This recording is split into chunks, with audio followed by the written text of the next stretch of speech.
sir. Unwelcome your thoughts off the hip. It's your boy HD. I'm here with my brother Razor. What's going on, Brody? Another beautiful day in paradise. Yes, sir. Man, we was over here in the fucking lab. What I call the lab is right before we come onto the stage and we hit live. You know, we usually up here talking and chatting. We talking about crowd responses, chat. WWE is in Glasgow, Scotland, turning up. They're looking to recreate the energy that France had. They Now, saw what Go they ahead. saw what Leon had. I still get goosebumps watching that show to this day, and it's only been a couple months. Saudi tried. Saudi did what they could, but again, it wasn't France. Now they're in Glasgow, Scotland. Three Ooh. matches are the hometown kids. They want you guys to go absolutely ape shit. Can they do it? That's the big question. And I felt like they was fearless tonight in the if you guys watched the press conference or the kickoff leading into the PLE, it was right before SmackDown. Some of the crowd, they were hyped. They were hyped. They were definitely hyped to see their hometown heroes too. I'm interested what's going to happen with Piper Niven and Bailey. Would not Bailey be created a nice narrative there. would not be surprised if they put it on Piper. And you've been saying that too. And just learning more about her today, seeing her talk outside of character, I definitely have more respect for Piper.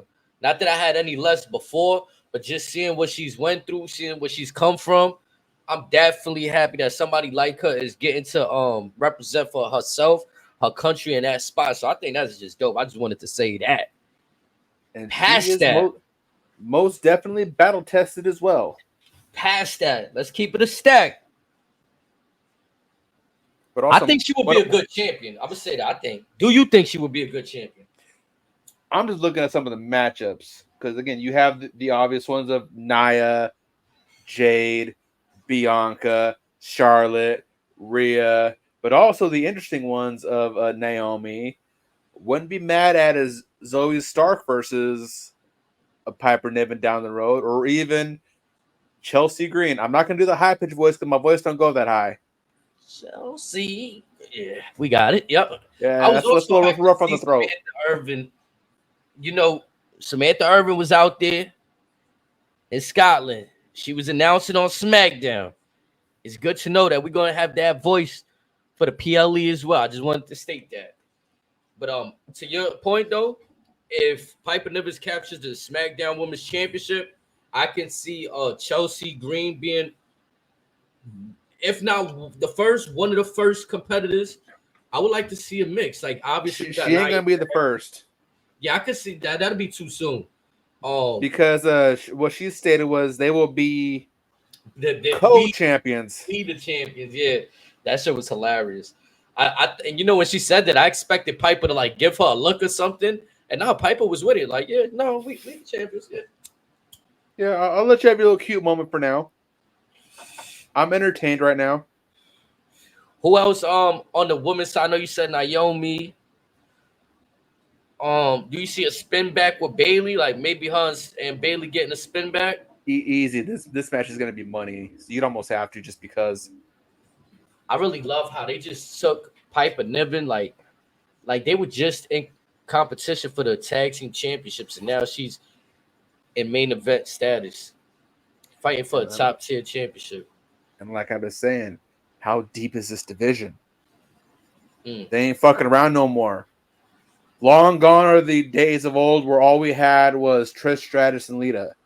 Now we got about anywhere from 20 to 40 girls ready to go. And half of them are only getting better. That is a good point. I feel like for the past maybe month or half a month at least, I feel the majority of programming I've seen has been featured from the women's side. And I have not been mad at it one bit. The only thing I've been mad about is fucking Shayna Baszler not getting put out at the PLE, but she redeemed herself the next. Yeah, but she fucking let it out next night. which I'm not gonna let it go. I'm not gonna let it go, Shayna. You should have went down. You would have actually, it would have meant more to me if you would have got put out, and then the next night somehow came back like Superwoman. Like, nah, yeah, I know y'all see me get put out, but I'm here today, and I'm gonna put her out today. Alba Fire, Isla Dawn, You they good? looked wonderful. Yeah, I'm good. I had good? to let that out. Shayna, don't fuck it, Shayna. Don't do it, Shayna. Put his ass to sleep, Shayna. Put his ass to sleep. You're gonna have to, Shayna. I like your new outfit, the white and blue stuff you was doing on that damn finish. That's clean. That's clean. That shit was clean. Man, I just had to get that one out. But yeah, moving along from the Shayna Baszler stuff. We got them females looking real tough down there. You know what I'm saying? Everybody's taking a step up. I like it. What I really wanted to talk about too before we get into the whole joint, I know we were talking about cities and stuff. New York, I just want to tell y'all too, when we got these people here, when we got Monday Night Raw here, when we got Friday Night SmackDown here, we need to continue to turn up. Don't have you can do it. Hell you can do it. I'm gonna challenge y'all. They're gonna be out here soon too. I believe June 28th, June 29th, around that time period. I need us to turn up. I need us to do that, please. I'm challenging everybody.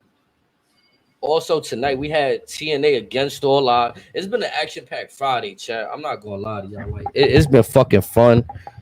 There's been a lot of things going on today. We got the fucking NBA Finals, the Mavericks stay alive, TNA against all odds, and the SmackDown Go Home show. I just want to get your thoughts real quick. How have you been feeling about the SmackDown shows taking place from the same country of the PLE? Does it matter to you? Not as much? No, I mean, the only unfortunate part is that many of us have to stay off of social media to not get any spoilers until it's aired on our TV screens. That part's a little in. Other than that, I have no problem with it. Okay. If anything, that's my only issue too. If anything, I'm only glad because it makes the travel on them a little bit easier. Yeah, okay. Makes for easier shows. And also, too, the way that it was formatted before, too, kind of sucked. Where they'll tape something 2 weeks in advance, and whoever's in the building, they fucking letting all the good stuff out. Like, no. we already fucking know 2 weeks in advance. Like, so I think now, I mean, and again, like these shows, they're never going to be perfect, but this is probably as close as it's going to get, and I'm okay with that. I know we've been talking about trajectory of each company, and tonight I really feel like TNA did themselves a big favor. Now, as they should, in my opinion, because it's a pay-per-view, so naturally I feel like my attention, my focus, my eyes were glued to TNA, and I got SmackDown on simultaneously. Obviously, like I just finished stating, it's a pay-per-view PLE. So to me, I felt like the product TNA was putting out there was phenomenal.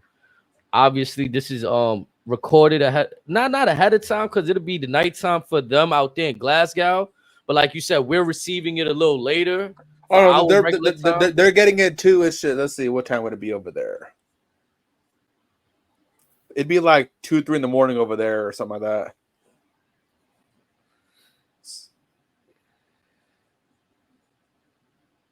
Cause like when they filmed it, right? So right now it's 4 o'clock in the morning over there in Glasgow. Okay, so they're programming, if they keep it at that time, they would have saw it like 1 in the morning, maybe 12:30.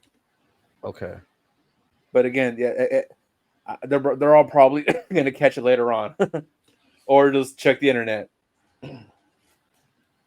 Man, so yeah, for me, I felt like tonight was not I don't want to say it was a must-see episode of SmackDown. There was some key components there in SmackDown tonight.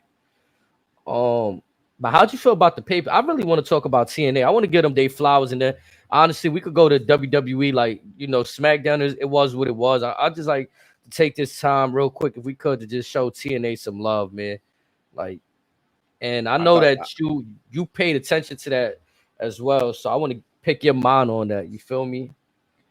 We started off with Mike Santana, and that was the how we started off the night, right? Mike Santana and Steve Macklin versus the Rascals. Well, that was the opening for the PLE. By the way, your thoughts on them calling them PLEs, not pay-per-views? I guess I gotta adjust to the new times, right? Like for real, So- I guess this is crazy. MP3 versus CD player or something kind of thing. I don't know, right? Like I don't know what to call these things, but it's all the fucking same to me. It's I video thought my entertainment. next question, like between the terms PLE versus pay-per-view, is there really any difference? We're still paying for them at the end of the day. Yeah, right. I mean, that's how. Hey, you got to pay, right? You got to pay to watch it in some form. It's not like they just saying, "Here, you can access on this website for free." As soon as you with no login, right? You got to at least make a login. Remember when WWE was giving their month free? You had to make a login. For the network. Yeah, to get the 1 month free to watch WrestleMania for free.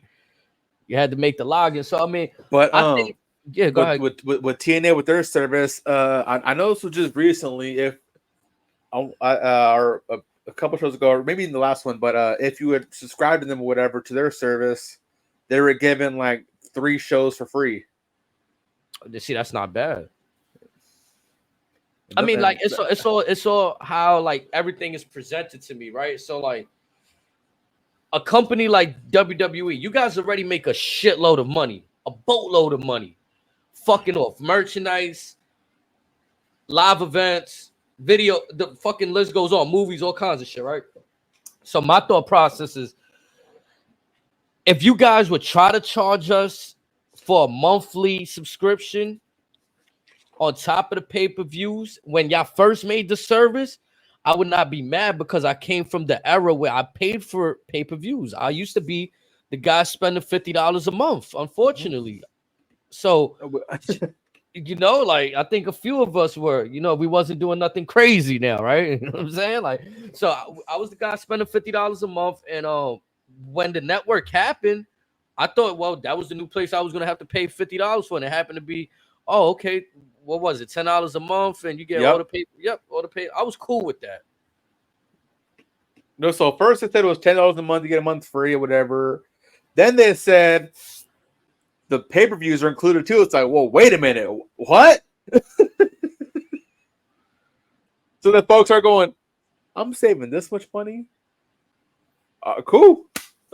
And then and then they've gone through the rumored tier systems that the rumors come and gone, that they may do another tier to where you can get the shows live, and you may have to pay for like the big 4 per se. Folks were okay with that. And then Peacock came.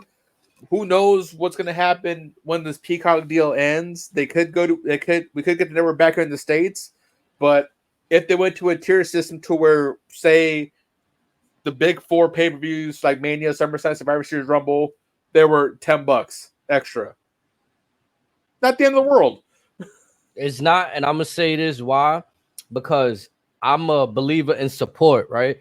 If you love something, you support it, whether it's your favorite team. If you love the Lakers, Yankees, whatever sports team, you go out and buy their hat and you support them. Buy the hat, buy the jersey, tickets to the game. Yeah, so I think it's not much to ask. If we're not buying every t-shirt, if we're not attending every event, we spend a little money to see the things that we love want to grow and succeed. And here's the other part that folks kind of have forgotten about, in my opinion. Say you spend $10 on that PLE, whatever the fuck you want to call it. You now own a digital copy of that, so you then bought the pay-per-view and the DVD essentially. Remember when DVDs were expensive as fuck? Man, I miss those, bro. Keep going, bro. You got me, man. I'm just saying, shit used to be stupid expensive back in the day. Look, I just had to turn my camera off because I didn't want to bend over on the camera and all that stuff. But like, you know what I'm saying? Because I had to go over here down to my setup. But look at this, bro. A VHS, bro. This right here, people don't understand. To me, like I got goosebumps right now, bro. They can't even see it, bro.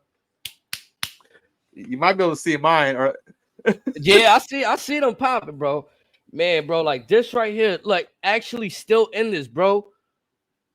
Like, Lily about halfway done with it too. yeah, you feel me? Like, somebody I gotta rewind it in here, you know, with the back. Remember? Come on, oh man.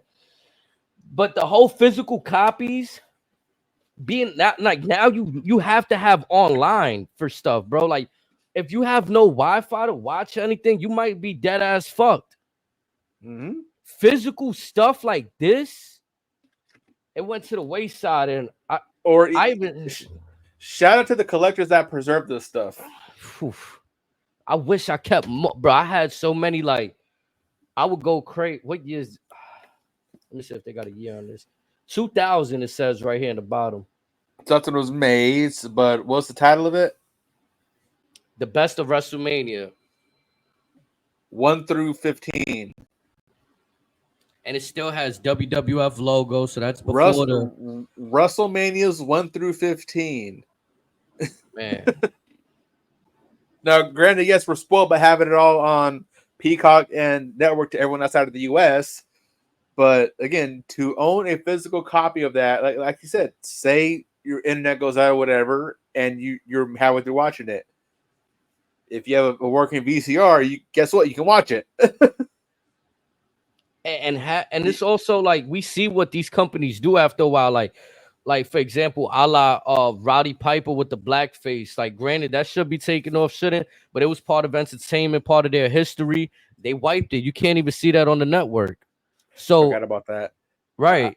There might be some places like this that you can actually, I don't know if that's on here. I doubt it, but I'm pretty sure on some VHS again, it's year 2000. It might be. Right? Like, look at the artwork they showed me. Shawn Michaels right there. A special Vince. They said a special Vince interview or something. Like, so as a kid, I was just sold on it, bro. And then that could have been a clip from the steroids trial. Man, bro, like I was just, man. I even remember buying remember that CD that the wrestlers all came out with? I don't suck. I don't. Oh, WWE original or something like that. Yup, I had the 2-side version, the one where it was just the audio, and the other side was the actual visuals of these guys in the studio. Somewhere in this house, I got a copy of the one that it was the yellow cover. It had, I think, Evolution song in there. It had Jeff Hardy's song on there. This is the anthology, something like that. Let me see. I remember when the anthology came out. Oh my god! I'm not gonna bother looking for the disc because it could be anywhere in this house. But I know Spotify has the album. Right, like it's one of my gym playlists. Man, bro, like it's kind of crazy because I used to really, all of us used to. Well, most of us that grew up in that era, we had Walkman. It was CD players and stuff like that. It was Reckless Intent. Reckless Intent. Wow. So I have Batista song, Randy Orton's "Burning My Light," Carlito song, MVP song, RVD, Mark Henry song. Who makes the music right now? Right now, I think it's a CFOs, but this was Jim Johnson and other folks. Yeah, I need some substance. So think about it. You had Motorhead, POD, Killswitch Engage, 3-6 Mafia, Slick the Shocker. Would it kill us to get Jim Johnston back for like a fucking side deal? Like, can we have him make one person's fucking music? Like, does everything need to sound the fucking same out here? Like, I don't understand. WWE, I love y'all, but the music fucking sucks. I'm just saying, since Vince is gone, I'm holding on for that one. Yo, I'm not gonna lie. I am praying for that one. The Jim Johnston, bro. I'm trying to tell you. If he comes back, again, they're selling out already as it is. If they know his music's back, you can have standing room only in them bitches. Bro, it was a whole month that when Judgment Day and Damage Control would come out on the same show, I didn't know who was coming out. All that shit in the beginning, I didn't know who the fuck was coming out. I didn't know if Bailey got that shit in her song still. Didn't even Samantha Irvin botch early on botched? I want to say, I think she got EOS. Judgment Day. Oh yeah, like, come on, like that shit was fucking. Then you got Solo Sokoa. I like his shit because it kind of sound like what I'm thinking. His shit sound like a shark in water. Dun dun dun dun dun dun, dun. Like fucking Jaw, nigga. Like Samo and Jaws. like, come on, bro. Like I fuck with it because it make me feel like there's a shark in the water, but he's not a shark though. He's not like acting like you know. What I'm saying? I mean, now present day we can make the argument for it, but then nah. Right, like dun dun dun dun. I was like, man, this shit here, man. Jim Johnson has some of the best music. Please bring him back. Is he responsible for that Jeff Hardy song, or is that unrelated? Like that was Michael Hayes. Oof. But Jim Johnson might have been there too with the other instruments. I ain't gonna lie, Michael Hayes is another one that's like he's legendary shit. Like, yeah, I'm almost certain that was Michael Hayes. Mr. Speaking of which, I guess you remember that song they did, or the album he did in 1879, whatever. Hearing about that, him and his crew when they did their Bad Street theme song. Damn, Bad Street. Now I just heard the song, just that one song. So they ended up doing the whole album that year. Okay, they just remastered the copy. Only 200 in the world exist. Wow. again, it goes to the like I got more physical copies of like stuff that like I think I might even have something here. Let me see. That's close by. Let me see if I don't got the Look Too Hard right here. Look, the Stone Cold Truth DVD. Look, that original joint I was telling you about. It's all dirty and stuff because I was a kid and I didn't know any better. I'm over here. We was like we was slapping the shit out of it. Hell yeah. And I was really a John Cena fan, so I had this. Hey, that album wasn't that bad though that he put out. It's so real. I even used to get things like this too. UFC Ultimate Knockouts, man. Like, it's just like it's a time that we went away from. Before YouTube was a thing, kids.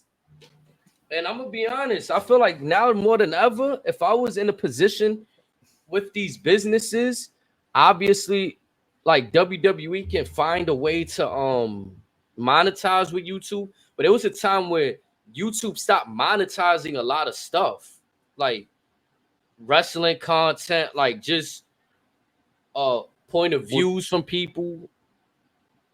You know, so there's like a gray area. So I just urge like anybody, like even AEW, man, what they was doing early on. I know they was starting to make some DVDs early on. I don't know if they went away from it. Or, I believe so. Oh no, that's right. Yeah, that's right. The pay-per-views were DVDs at first. Yeah, if I'm not mistaken. Yeah. Yeah. Cheers out there to everybody. You know, we having a good time. We out here tearing it up. On the topic of music, real quick. Please tell me you listened to that LL joint I sent you earlier. Oh no, I didn't get a chance to. You son of a bitch! Fuck, I'm about to play that shit right now. Honestly, hold on. I'm telling you. I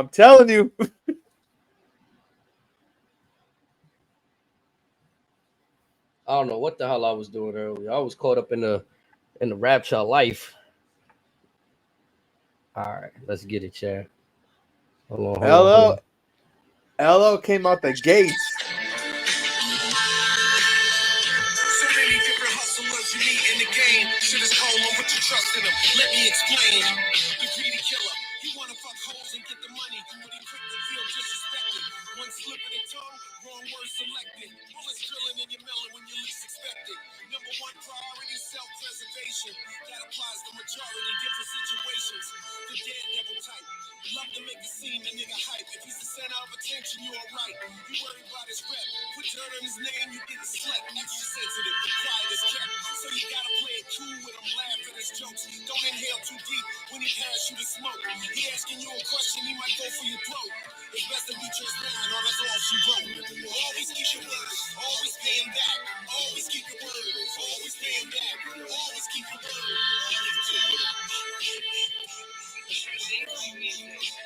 Looking like a villain, super V on like the glass. Million on the wrist, quick to skip a battle rap. Board that club, waving 8-back flags. 100-foot yachts, jumping waves, running laps. Really just wanna smoke, really just wanna peace. The niggas who want the most, somebody end up with the least. Shorty just broke a lease, ready to go to me. I put it all in the book, praying that she could read. Really, are you a cheat? Niggas just wanna see you running the numbers up. I feel them still in the lead, tentacles in the streets. Criminals getting cream, and 7 seriously being with it. Really, it's not a thing. Always getting the money, still hustle the max. Always keeping it real, always getting it back. Bitches come with the kills. All I want is the cash. My niggas still on the rise. Why I'm charging the tax? Always keep it real, always stand back. Always keep it real, always stand back. Always keep it real. Then there's a boss player. He got a shrewd intellect. He think a big picture. He patient with disrespect.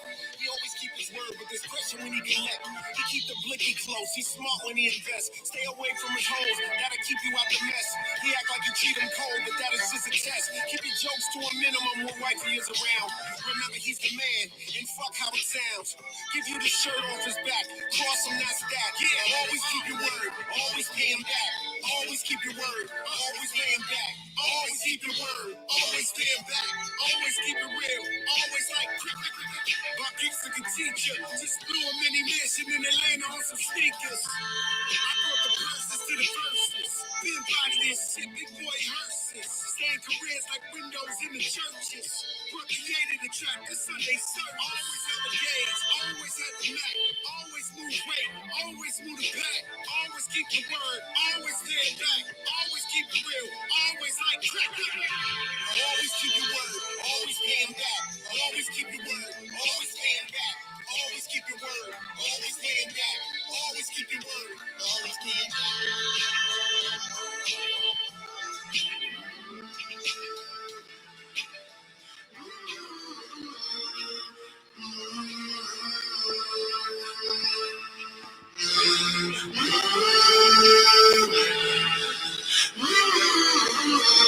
See, that's a fire song right there.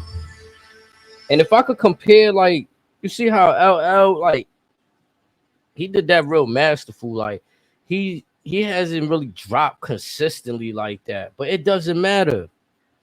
When he dropped, it's fire. We respect it, and it's not to be compared with nothing that's going on now. So real quick, what was the last LL joint you remember?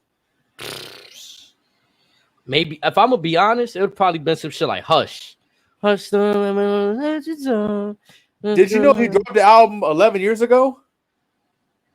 I could see that. I could see that. No, not just that. Listen to some of the folks that are actually on the album with him.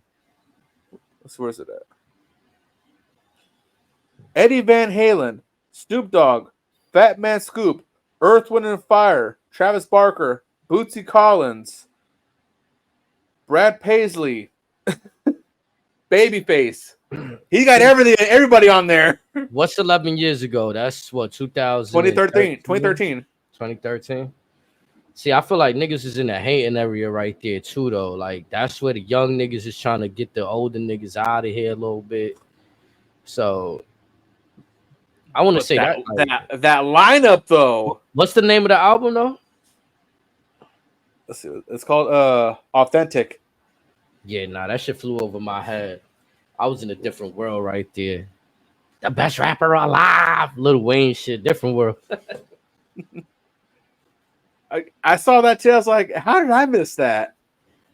Nah, man. I mean, I've been like, today I was listening or just going down my YouTube, and I'm seeing there's like a lot of music out there right now. It's the summertime, a lot of people getting active.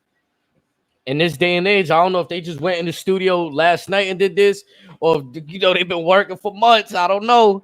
Not even that. All the OGs are coming out of hibernation. Mm-hmm.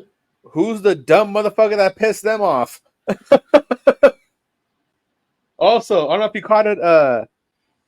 Tech 9 did a song with Sacramento rapper X-Rated. Nah. Now, again, they're very similar styles. X-Rated X-Rated is like a similar style to More Technique, but a little bit darker, very much darker. But similar style of flow. Again, not a bad song. And what's the name of it? Let's see. see what was it at. Let's see.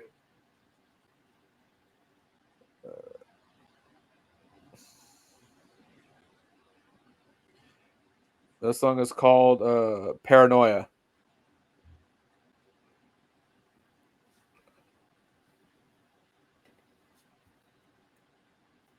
Okay, yeah, I see it. 11 hours ago. All right, bet.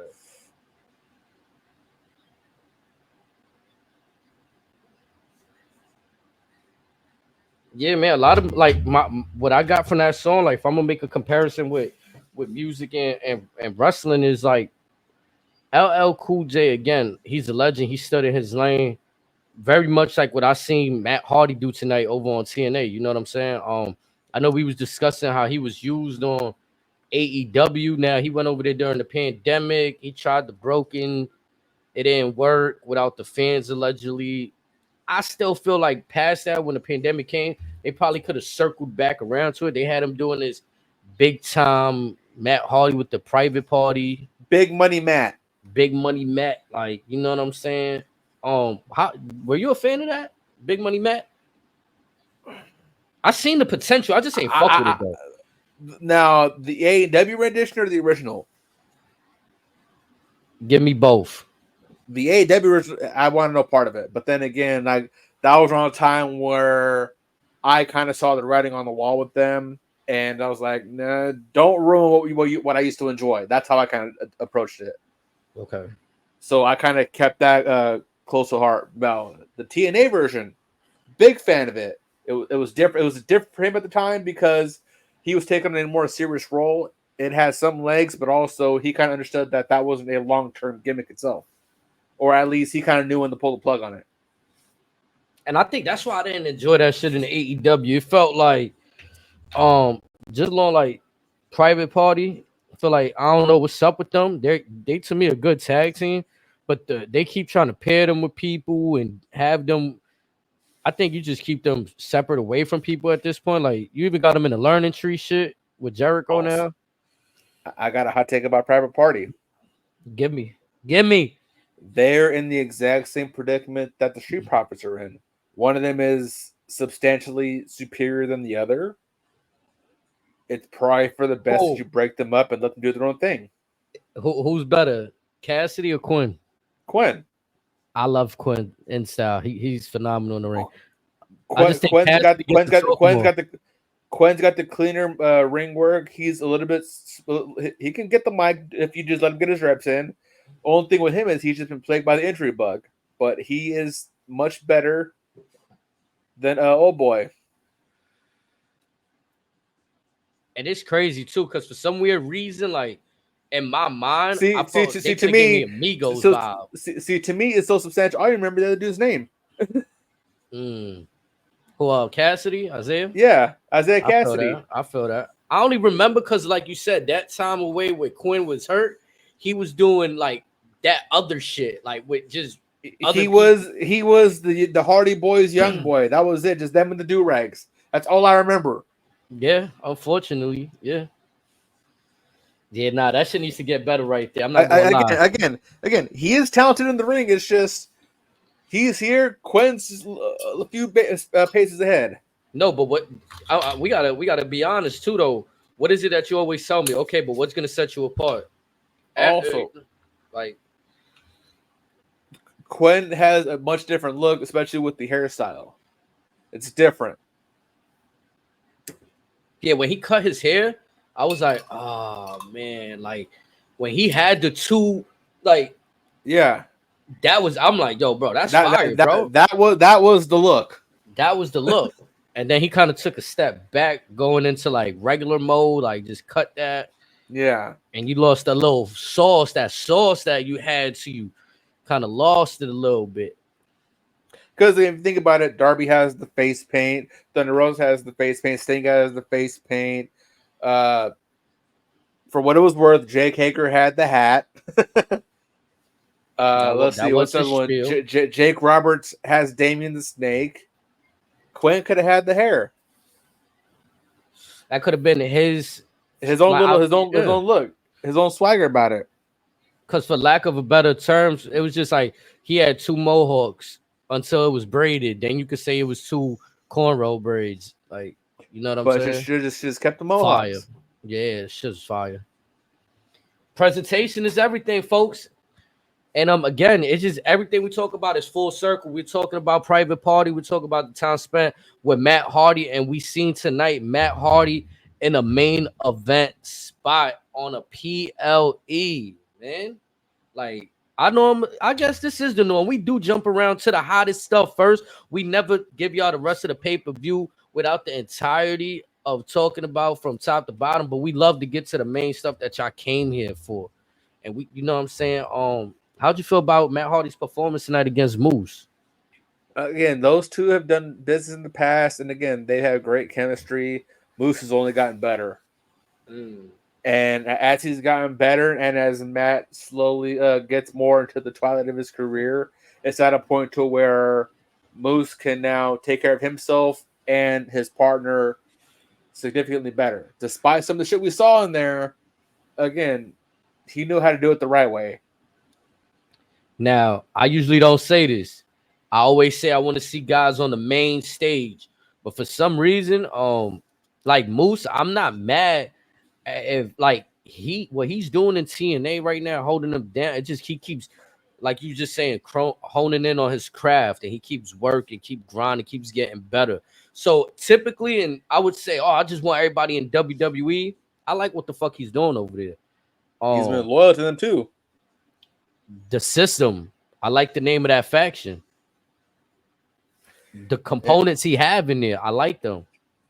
Just a bunch of guys and women who essentially were the embodiment of TNA's current generation. You have Eddie Edwards, you have Moose, Brian Myers as well. He's been like more of the later stuff. I believe Eric Young in that faction, or not Eric Young.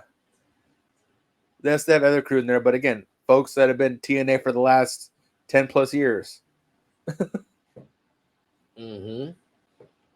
Definitely fire. Now, me being a selfish bastard of a fan, I would love to see Matt Hardy, just not the Broken stuff, just plain Matt Hardy, Eddie Edwards with their wives either in a mixed match or in their respective corners. There is a shitload of money you can make there. It's crazy too, because Queen Rebecca, she came back looking leaner than I've seen in quite some time. She came back with that Dakota Kai kind of ring. Well, again, she got what, after 4 or 5 kids? That's what I'm saying. 4. Yeah.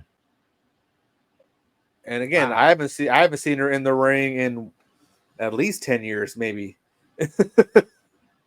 She didn't look bad in the ring. She took that spot where she went through the table. Timing was a little bit off there. I mean, but again, like you said, that's due to some years not being in the ring. Timing might be a little bit off, but it is what it is. And again, another name that you can add. Now, assuming she's still as good in the ring as she was then when last time I saw her, but if that's still in there, that's another big name for that women's division. She may not be the level of a Mickie James or Gail Kim, but she can definitely hold her own. No, then definitely, like you said, straight insert. She's already into main event storyline with Matt Hardy, Moose, or the camp right there in general. So I definitely think it was a solid main event right there. Another match that caught, like, just to continue on the System right there, we had the System versus Ryan and Nick Nemeth. Now that came on probably about later on in the show. It was just before the co-main, I believe, or some of that, or maybe the match before that one. But yeah, definitely second half of the show. I thought the Nemeth brothers were gonna, do something special here this evening. Thought they were gonna do the unthinkable on the second night of being a tag team. They had a close ass match, and I'm gonna say this: Nick Nemeth, I felt like he had potential in AEW, but just seeing him with his brother and get to work with his brother, it looked like they're having fun. I can't wait to see like I don't know where it goes. I don't see it like them being a tag team for too long, but just him getting to rock with his brother was fun to watch. I feel like he's definitely gonna learn from that moment too. Getting that pop, like this is getting Ryan over. This is the most I've ever seen Ryan over. And again, with Ryan Nemeth, he was in AEW for what, since day one, essentially, just on being the elite. That was it. That and Dark. Has even been on Dynamite before. He was with that dude that we was talking about, Mr. Peter Avalon. Like, you know what I'm saying? He was with the likes of them guys, just walking around doing nothing pretty much most of the time. And then with him, again, the No, early I stuff see on you out there. the early BT stuff where he was on there, I was kind of fucking with it. But again, because knowing how talented his brother was, I want to see what he could do in the ring. We didn't get that till long after the fact when I stopped caring about him. It's good to see though. Like I said tonight, I feel like the last 2 nights I seen him, he's been getting over with the crowd. The crowd doesn't seem to be cringe with him. They don't seem to hate him. He's right. Dolph's kind of showing him what to do, whatever. Yeah. So again, it's like, to me, it's a unique situation. Like usually you'll see brothers like it's kind of like Solo, right? Like he didn't get the tag with the Usos. So seeing his dynamic late with them was kind of fun too. I think for me, it's just fun to see the relatives like that, family, getting to work with each other finally after so much time. And I thought it would have had to been the other way around. Like I honestly thought Dolph would have had to go to AEW to get that done. And look, because Dolph doesn't really want to sign anywhere full time, I think that's kind of what drew him away from AEW, because Tony would want to lock him down for a minute, and he's like, "No, I was locked down for 20 years. I'm good." I mean, and then to me, like in this situation, what it's seeming like in the wrestling world, the best ability is availability. That's what it's looking like. Like if you decide right now, wow, with the current landscape of things, like if you're not a player and you're working your way up to be an A player, I would think it's more beneficial to control your own destiny. And like you said, or even if somebody that has been at that spot before, even if it's more beneficial for you just to take the dates how you want to take them and not be held down, it gives you that flexibility all around to do whatever the fuck you want to do. And also for someone like Dolph, you can go to these spots that are trying to build back up that rapport and help out the next generation. This is how you get to that next level. Because aside from the ADR stuff, it seems like that's what Dolph's been doing. He's been out here scrapping with fresh, like it hasn't been too many run backs. I feel like the ADR stuff was probably the only thing. Seeing, I think what was Fandango in their group already in the system? That's what you was asking about. I think he had interfered. No, before he was doing something else, and then I think he's joining the system from what I saw. Yeah, but again, another name that TNA's used in the past. I don't know if he's been hurt or not, but again, they have some very reliable names that can help them get to that next level. That's much like TNA in the early days when they got Kurt Angle, when they got a Booker T, Jeff Hardy, Christian, even a Scott Steiner. These were guys that folks wanted to see in the main event, but weren't really quite main event guys. Even in WWE, elevated TNA. I believe that we are now getting a committed core of guys that are trying to get TNA back to where it once was. I need to know who these guys are, because it seems like, they doing the perfect recipe for success right here. They putting out the fan favorites on both ends. Like they throwing out some of your favorite faces, some of your favorite heels out there. And this where I ain't gonna lie, I enjoyed everything. AJ Francis, Rich Swann. They're pretty entertaining in the ring as well. I believe PCO. Yeah. Go ahead. No, I was gonna say that he had picked up the victory in that match, right? Man, that dude is amazing. And again, that man is older than Edge. Dog, the Mountie, bro. The Mountie. He may be close to Sting's age. The Mountie, man. That's crazy. Again, it's just to test it. Like, this is why I feel like if you want to put on bangers, and it doesn't really matter of, oh, AEW is the place to go. Or I said this the other day on the podcast.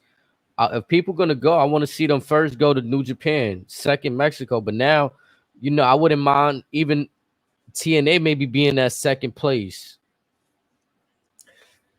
or first place, depending on who's the person. I mean, granted, the money may not be there, but you were helping a name that at one point was the number 2 promotion in the US that had a talented roster that if they chose to, with the steal that they had gained, they probably could have given Vince McMahon his money for a few months or whatever, but they chose not to. They just did their own thing because this was work for them. And they've had to scratch and claw their way back of some very shitty situations, much like what WWE has done over the years. I'm not saying they're going to last as long. I hope they do, but again, this is a promotion that has earned everything that they've had. And they have a very loyal fan base. Yeah, some people, whether they want to admit it or not, like, okay, if you like AJ Styles, where do you think he used to work at? Samoa Joe, Robert Roode, the list goes on. Nick Aldis. There's a few guys that spent time. Look at this guy, Joe Quinn Wild. He was in TNA. Zema Ion. You feel me? Like, so this crop, like you said, that TNA had hands on, whether it was help developing them or giving them that platform to go out there and make a name. And I feel like make a name they did. Frankie Kazarian has been there since day one. Imagine that. He is the TNA. He had a good damn, who he essentially. He just fought somebody tonight too. He had let's see. I gotta pull up the roster again. There's a lot of matches, a lot of good shit. I can't think. I had the name.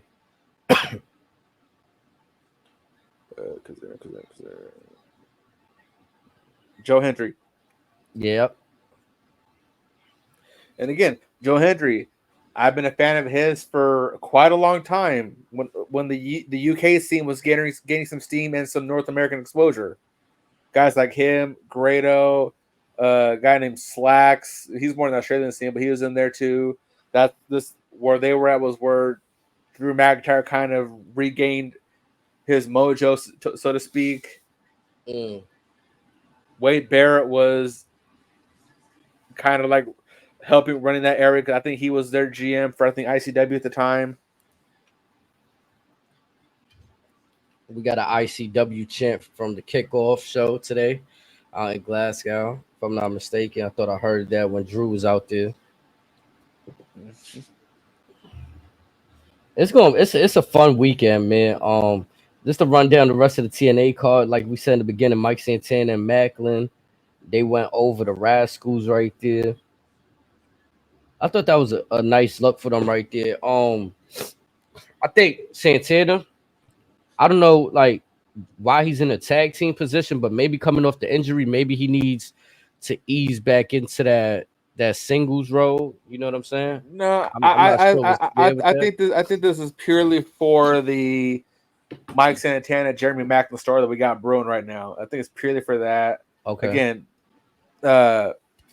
Santana beat him when he made his return to TNA at the last pay-per-view. They're kind of in a story with the Rascals right now. They'll probably do a quick segment with them before Rascals go help out their buddy Wesley in NXT. But it's purely just the story, I think.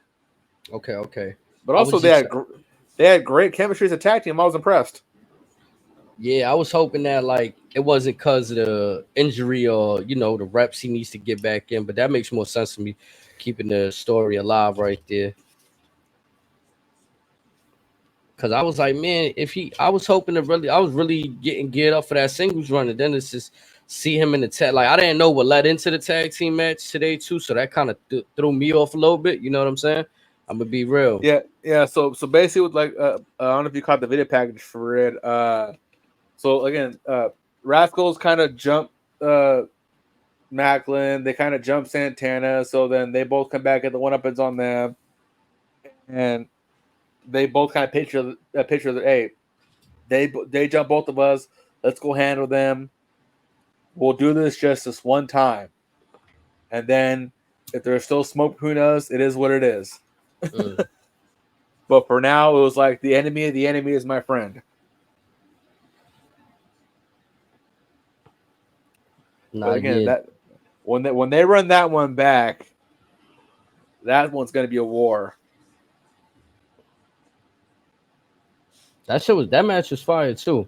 It just like again, it surprised me. So I was trying to digest that, like okay, trying to still figure out where that came from. I missed the video package in the beginning because I was over here trying to queue up the SmackDown on this side too. But yeah, another fire match of the night. We had Mustafa Ali and Trent Seven. How you feel like Mustafa Ali run been? If I'm not mistaken, I don't think he's taken a loss anywhere this year. Yeah, I'm almost certain he hasn't taken a pinfall in any promotion this year. Another good example of sometimes you got to leave and build your name up. Mm-hmm. But again, I think when he became a free agent from WWE, his name had the brightest lights because everyone saw what he was doing with the Retribution that shall not be named. They saw the anonymous stuff. Everyone knew he had talent in 205 Live. He wanted to prove he could do more. So once he kind of stepped away, went on his sabbatical, everyone wanted to see what he can do. And he has performed night in, night out, all over the world. You name the promotion, he's been there. While helping rebuild TNA. Because, like they touched on the match, this is the first man in history to win the X Division Championship on their debut match in TNA. To have guys like, again, Kurt Angle, Samoa Joe, AJ Styles, Chris Daniels, Kazarian, CM Punk, Homicide, TJP, Petey Williams, you name the list, to Jay Lethal, to everybody else. No one's won on the very first try, especially in their debut. He just came in and swooped that like. And because Scott D'Amore had faith in him. And Ali's been proven why he is essentially kind of rebuilding that title and that brand. Does that belt, that's the X Division belt you said? Yep. Does that can you still cash that in to get a heavyweight championship match? Or Ali was teasing that after this match. Because, again, the X Division title, it is still option C. It's just not you don't use it on just anybody. Now, again, the jury's out with Ali still, but the way he's going, him versus Moose, yep, I like where that's going. I don't know if him beating Moose would be the right move, but it'd still be a hell of a match. It'll definitely be interesting to say the least, for sure. I think that am I missing any other matches? And I think after that was the main event that we started off speaking about with Matt Hardy and Moose right there, right? Let's decide.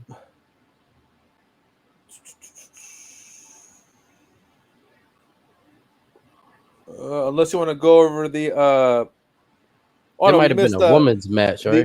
There was the Jordan Grace match, and then there was the Josh Alexander, Eric Young, and ABC match. Oh yeah, that's right. The ABC went over. Now this was my match of the night personally. Big fan of ABC as a tag team. Once they went to New Japan, their brief stints, they kind of took there by storm, even with the pandemic. They're massive over there. They're still Bullet Club, yeah, but again, they are crowd favorites over there. And then as for Eric Young and Josh Alexander, I'm a big fan of them as single stars. and I kind of liked how they kind of matching gears, similar to the old Team Canada gimmick. But again, Yeah, that was definitely dope right there. in my opinion, that was the match of the show. Okay, see that right there. And how you felt about the Jordan Grace and homegirl from NXT? What's her name again? Tatum Paxley. Paxley. Yeah. Yeah, so I mean, they kind of teased it when Jordan Grace was announced to face Roxanne Perez at Battleground, so we kind of expected that. For some reason, there was rumors on Twitter today that it was going to be Natty. Wouldn't have been mad at that either, but again, it was a pretty solid match overall. I'm intrigued to see how they're going to, where Tina's going to go with the Jordan Grace Ash by Elegance segment, but I'm here for it. She's looking like money out there. Ash, she's looking like money. I'm not even gonna lie to you. Now, I say this. It's something that we were speaking about beforehand. I felt like in WWE, like she was she couldn't break out this character because, like I said the other day, when you hire to WWE, I feel like you kind of got to play a role. You're not at liberty to green light to just go out there and do whatever you want. I mean, you can ultimately do that, and then you might not see TV time for a while, right? Like you don't just have the green light to do things. So her freedom of reign right now to do whatever she want in TNA is kind of dope to see that. Like it's always good to see people creativity post WWE. Also, I think with her, she was always kind of at the mercy of Vince and Vince's bullshit. Mm-hmm. For all of her gimmicks, whatever. So I think Vince never really wanted to take a chance on her for whatever reason. I mean, we'll see if she's gotten better in the ring. She wasn't that bad to begin with, especially in NXT. But again, let's see where this goes. I mean, and then playing devil's advocate though, like sure, you can have her excel in WWE, but in the same land though, she got Charlotte Flair, Nia Jax, Becky Lynch. At that time, Alexa Bliss. You feel me? So it was a tough Oscar. You say Sasha Banks too? Nope. Sasha Banks. Bailey. Hug Life Bailey. Ronda Rousey. The Riot Squad. You might have had Nikki Bella too to deal with. Yup. I think so. If you talking about, yeah, you still got the Bellas around. Dana been there a while. Yeah, she has. Yeah. You talk about Nikki Cross. We ain't even mentioned Nikki Cross. Again, it was too much going on. Again, deep roster, and again, Vince didn't know what to do with it. Thankfully, Triple H does, and so does Shawn Michaels. Mm-hmm. But again, if you're at the mercy of Vince, there's not a whole lot you can do. Mandy Rose. Like, there's a lot going on. She's been saying she wants to come back. Yeah, I ain't gonna lie. To me, it'd be fire if everything Otis said he lost, that nigga just get back, yo. Yo, that nigga said, yo, I lost my girl. I lost my tucky. I lost my money in the bank. Leave my boy alone. He been through enough. I'm for it, bro. Get that man his shit back. Stop playing with him. Like, this is Barry Allen refixing the timeline shit we doing, y'all. Like, we going back and we altering timeline. This one got me all the way fucked up. Now I'm getting my hopes up thinking that Mandy Rose make a shock appearance to help Otis. Oh, that'd be fire. That'd be fire. We like and do we want to see her go right back to NXT? Maybe she got unfinished business there, right? Like no. You lock her up with Otis, she gonna be one of the top babyfaces off tops. Money. Off tops. Especially since because of that alone. Bro, it's crazy what she even got fired for to think that what they doing on TV now. Thank you. Nah, y'all just hated on her to be real. Like Well, y'all mad y'all couldn't get a piece of that pie in turn, not her pie. I'm talking about a pie, this pie. You freaking nasties.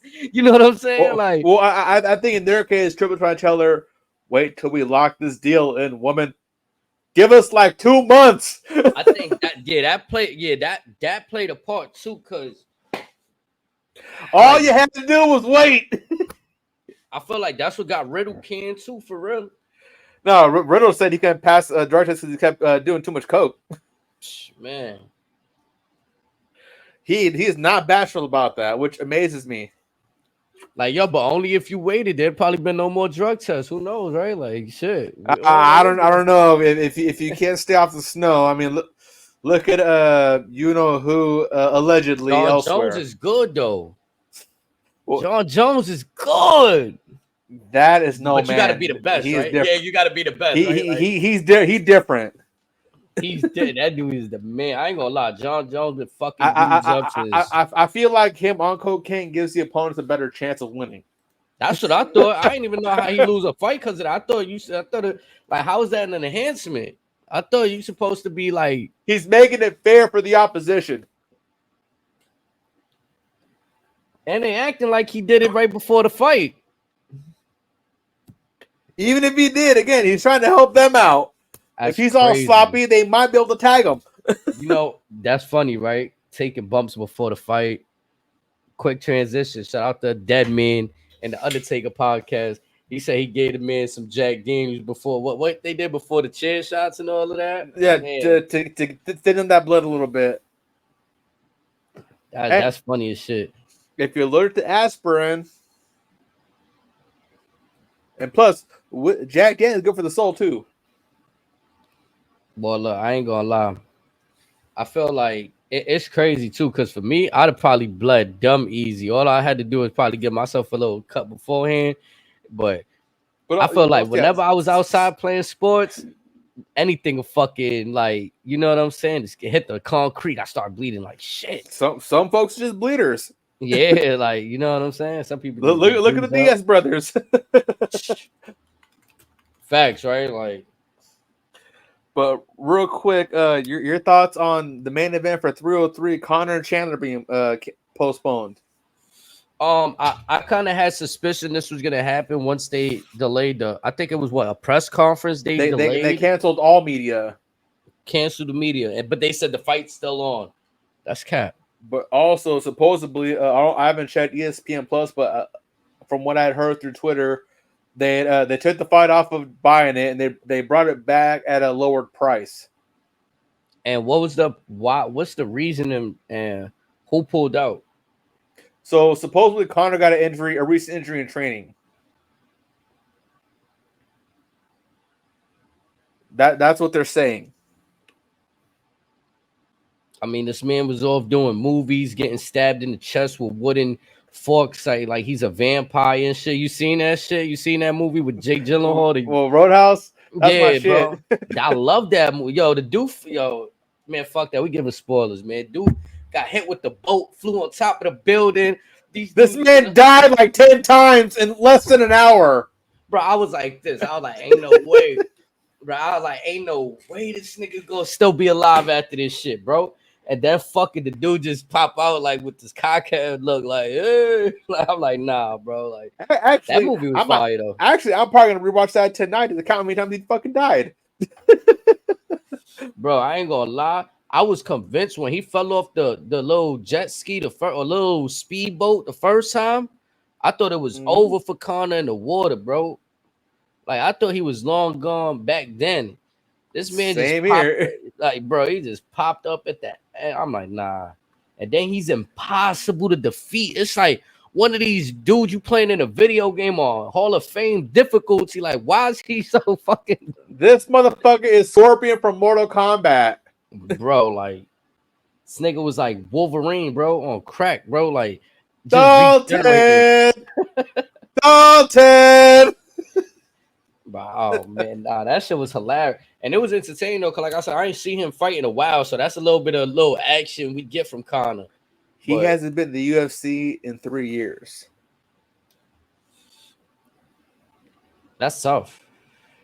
And those last 3 years ain't been good. And even the 3 years before that weren't the greatest either. He had to go do the boxing shit after with Mayweather. That shit went left. And then before that was the shit with Khabib. Yeah. I ain't gonna lie, that whole he played himself with that Mayweather shit too. Like he had a chance to really like do something there, and he dropped the ball. He fumbled. He thought he could go against the greatest. So supposedly they're gonna run it back. Who?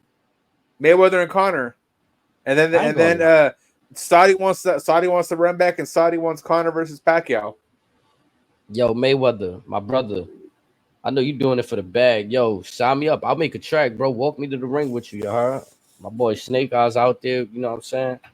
Get that bag, you know what I'm saying? You don't need to do that matchup, though, no more. You don't need to prove nothing to nobody. But if you feel like that's the bag matchup, Mayweather, you go for we here, though. You know what I'm saying? Money team shit, Harlem, you heard? We here, y'all need a PR guy? You feel me? Like, let us know. Talk to us. We here. Razor sell this shit. This motherfucker sell this shit. He got the fucking internet on lock. Stop playing. You know what I'm saying? Go check the tweet. Go check X. Be like the little newspaper boys from 1930s. Extra, read all about it. Yeah, come on, man. Got to get right with us. Just talking about fights and stuff, it just popped in my head. Did you watch Logan Paul? He had Donald Trump on his Impulsive podcast. I haven't watched it yet. So I look forward to that one, honestly. Interesting little tidbit he said there. He said when Tyson got hurt, he was ready to step in and fight his brother Jake. Yeah. So I was like, okay. Because Logan's was bullshitting on that before. Logan's wanted to do that for a while, but it's one of those when the money's right, when the time's right. So he's one of that. It would have been crazy. Logan come out to the boxing ring with the United States Championship. Like, he kind of did that already, right? With something, he went to he won the championship and then flew out to Jake's fight. I think when he won it over Rey Mysterio. Yep. Man, see, like that's an exhibition match you really can't get mad at. Two brothers, they going at it. Unless they really do some choreographed shit, you really can't be mad at that. Like, they'll go at it right there. So, assuming that fight does take place, who you got in it? Assuming there's gonna be no bullshit. I think I want to say Jake, right? Because now, like, if Logan Paul go in there with the same kind of, I can't say that though, because Jake is no Floyd Mayweather though. So that reach might be different. That length that Logan Paul has might be different. But I just think the ultimate. Did Logan box Anderson Silva too? I know one of them fought Anderson Silva. It might have been Logan. I just feel like Logan's thing is, if he was true to that boxing shit, he would have continued doing it. I just feel like he didn't want to do that same grind that Jake was doing. Well, no, he's kind of put on Twitter and there that he's retired from boxing, that he wants to focus on WWE stuff. He wants to do more with WWE. Mm-hmm. So, yeah. Just off that nature right there, I don't know how committed he would be to that match. It'd be just like a step-in money grab. I know I could fight a little bit. I'm a train in Puerto Rico, you know what I mean? But Jake has been training, especially for the Tyson fight already. So I think I would have to edge Jake right there. I would have Jake winning that shit. Now, is there a knockout involved? I don't know. No, because again, that's where the bullshit will come in. They'll just do a basic spar, and they'll give the win to Jake by points, just to lock in the bag. I'd be surprised if they kind of duke it out and shit.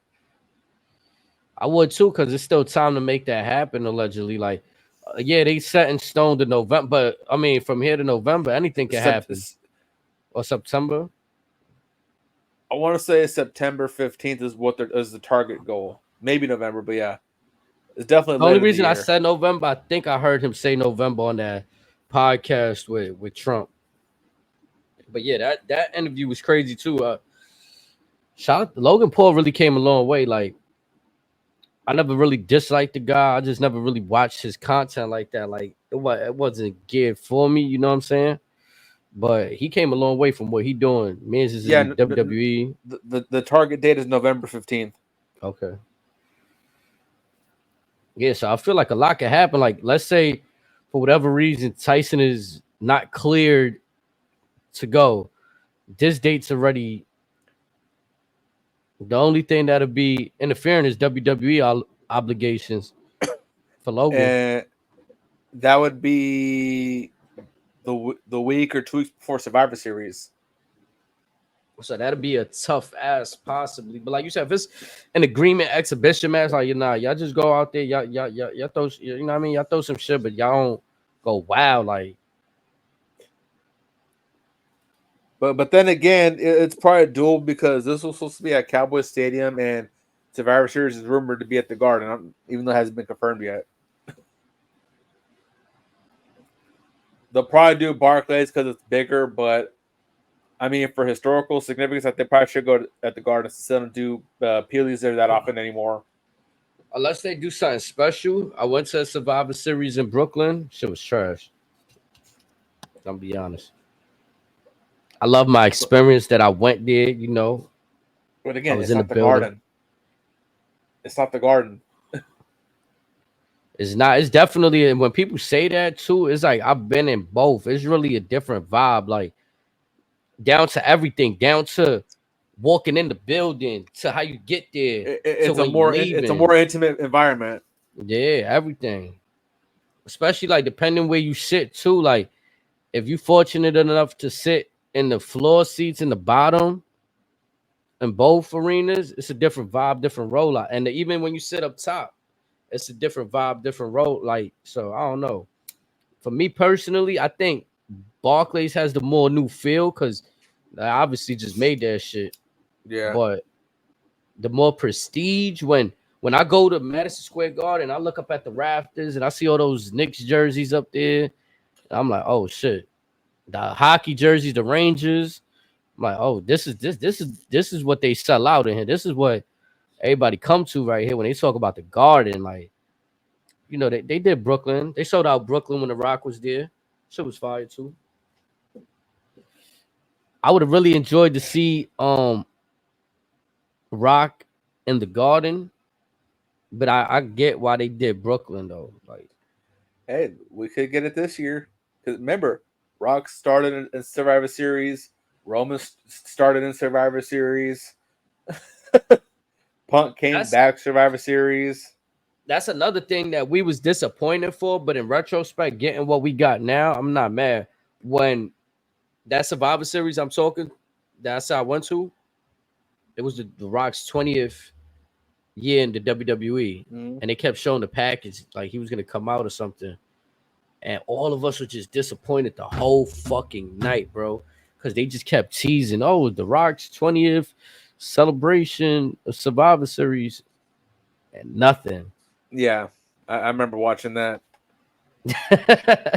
That shit, and then to know, I think that's around the same time period he was supposed to face Roman at Mania, if I'm not mistaken. The first go around. It really made things salty. Like, damn, bro, like. But then again, in retrospect, now in 2024, it's a much bigger fight now. Yeah, it's way bigger than just that one moment in Brooklyn and survive. Like, you know what I'm saying? It was way bigger. Because say you had it back then, Rock goes over. I don't think Roman recovers from that. Because, yeah, he beat Cena too, but Cena's already well established. Roman would have been the new kid on the block. That would have ruined Roman. What if Rock beats Roman now? Does it damage Roman now still? No. Because, again, assuming there's shenanigans, Roman could run it back. You could have a best of 3 with that, between the two of them. I mean, and you're not killing no streak. And you're not killing no streak. I think that was the whole thing at the time. Like, nobody wanted The Rock to be the one to come back and beat again, him with for this, the streak. You could treat this like you treated the early Brock Taker matches, where you just every like 3 to 6 months, just keep that on ice. It's still gonna pop off. And then Cole could do something on the lines of, these two men claim the head of the table. And again, just the family beef alone is all you need. No belt, no nothing.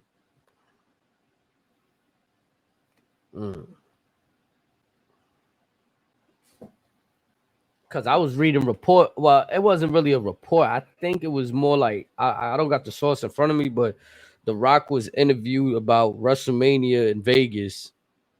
And he said, you read that? That he said, I read part of it, yeah. Yeah, so I kind of did that. I skimmed through what was quoted, and he was saying that it's gonna be big. That's all he could tell you. Final boss, like. And again, I think Rock Cody happens before then, because of Rock's age. I don't know how, and because again with Roman and his condition as well, I don't know how much longer you can hold off on them having that first match either.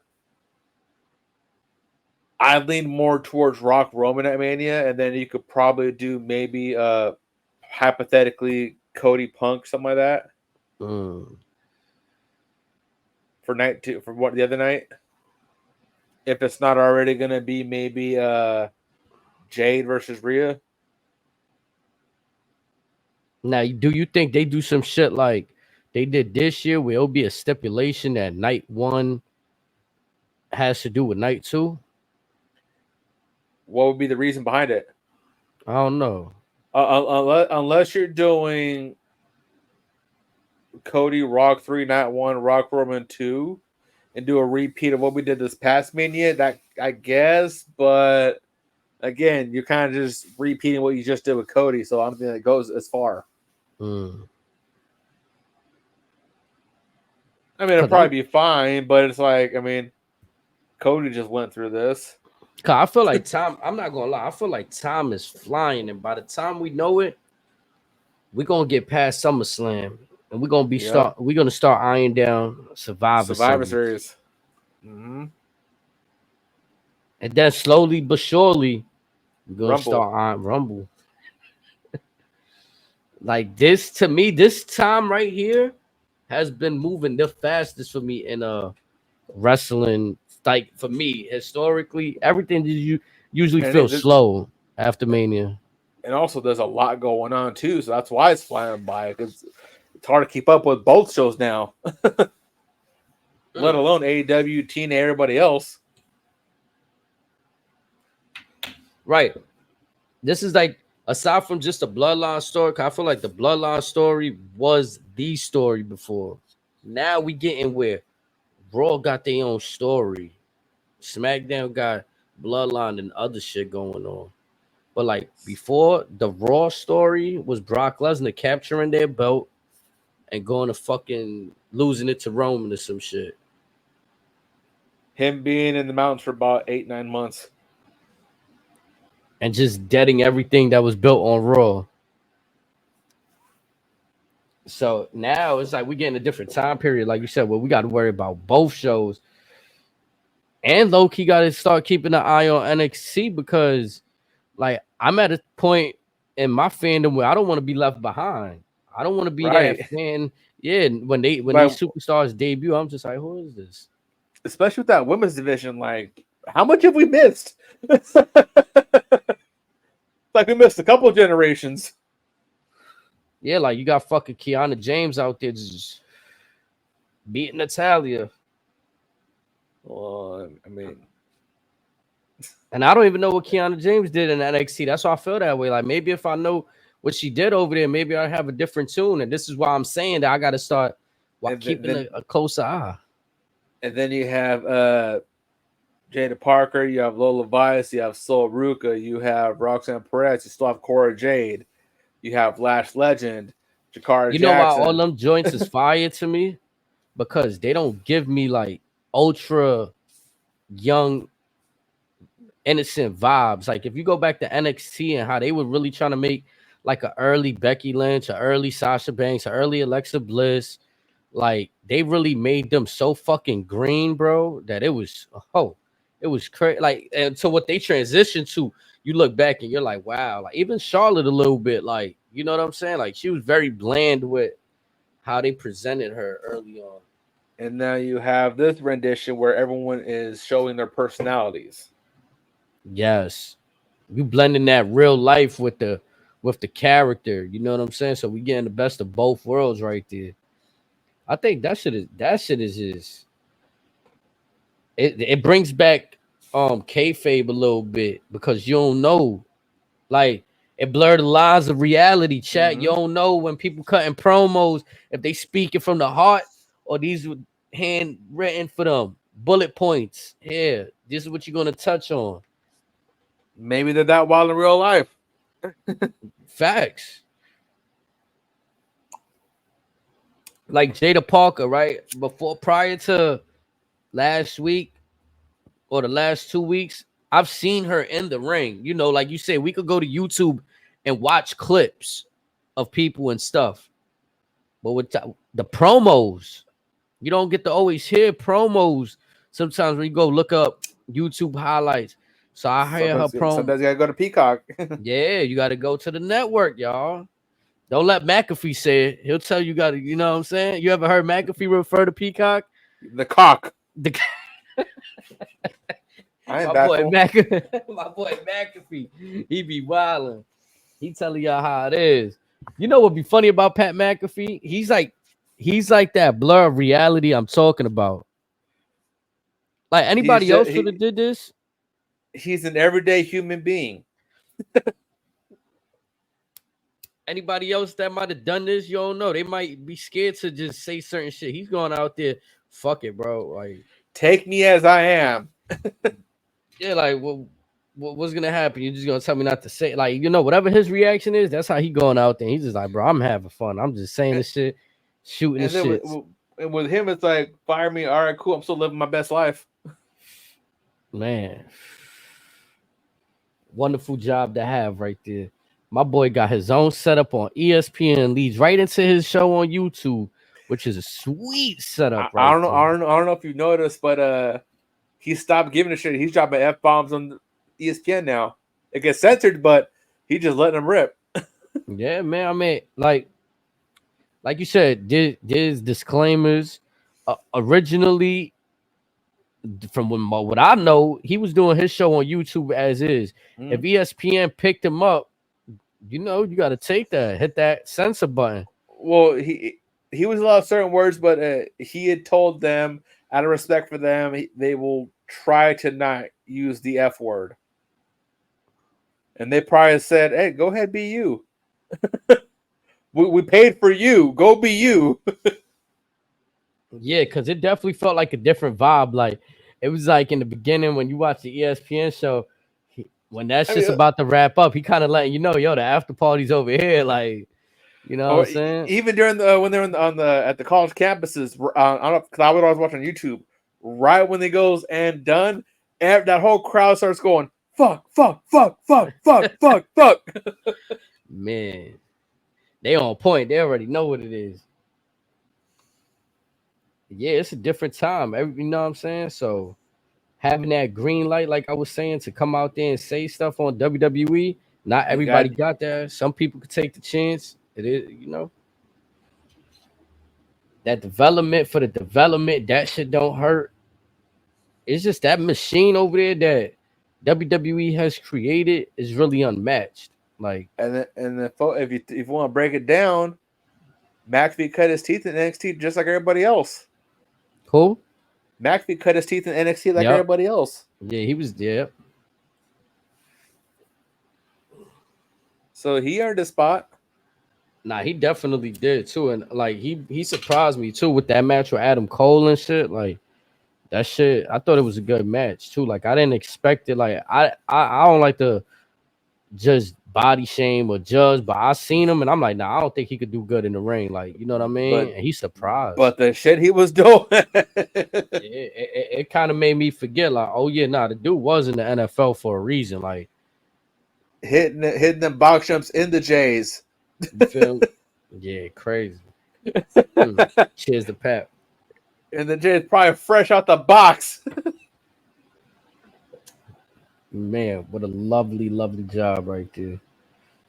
But I guess let's get into the SmackDown notes for tonight for the go home show for Clash. Clash starts, you know, at 2 p.m. Eastern for me on my time. What time is that for you? 11 a.m. Thank God I get to sleep in an hour. Yes, sir. So we got 11 a.m. for you right there. So we're gonna start off. They start off the night with Naomi versus Chelsea Green. What I took away from this, I'm not gonna lie.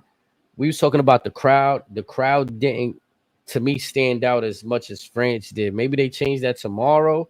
Maybe they saving the good. But I remember France was lit Friday SmackDown. That gave us a taste of what was to come the next day.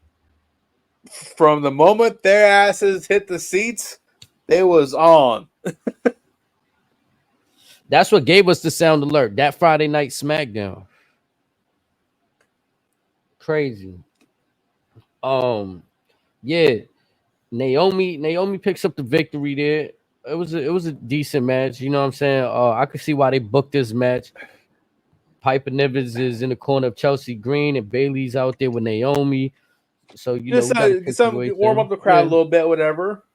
Yep, and keep the two ladies that's gonna be involved in tomorrow's match, not doing too much. So I wasn't really mad at that. We go backstage. We see Delgado, backstage talking with Nick Aldis. There's a lot going on in that backstage segment. You know what I'm saying?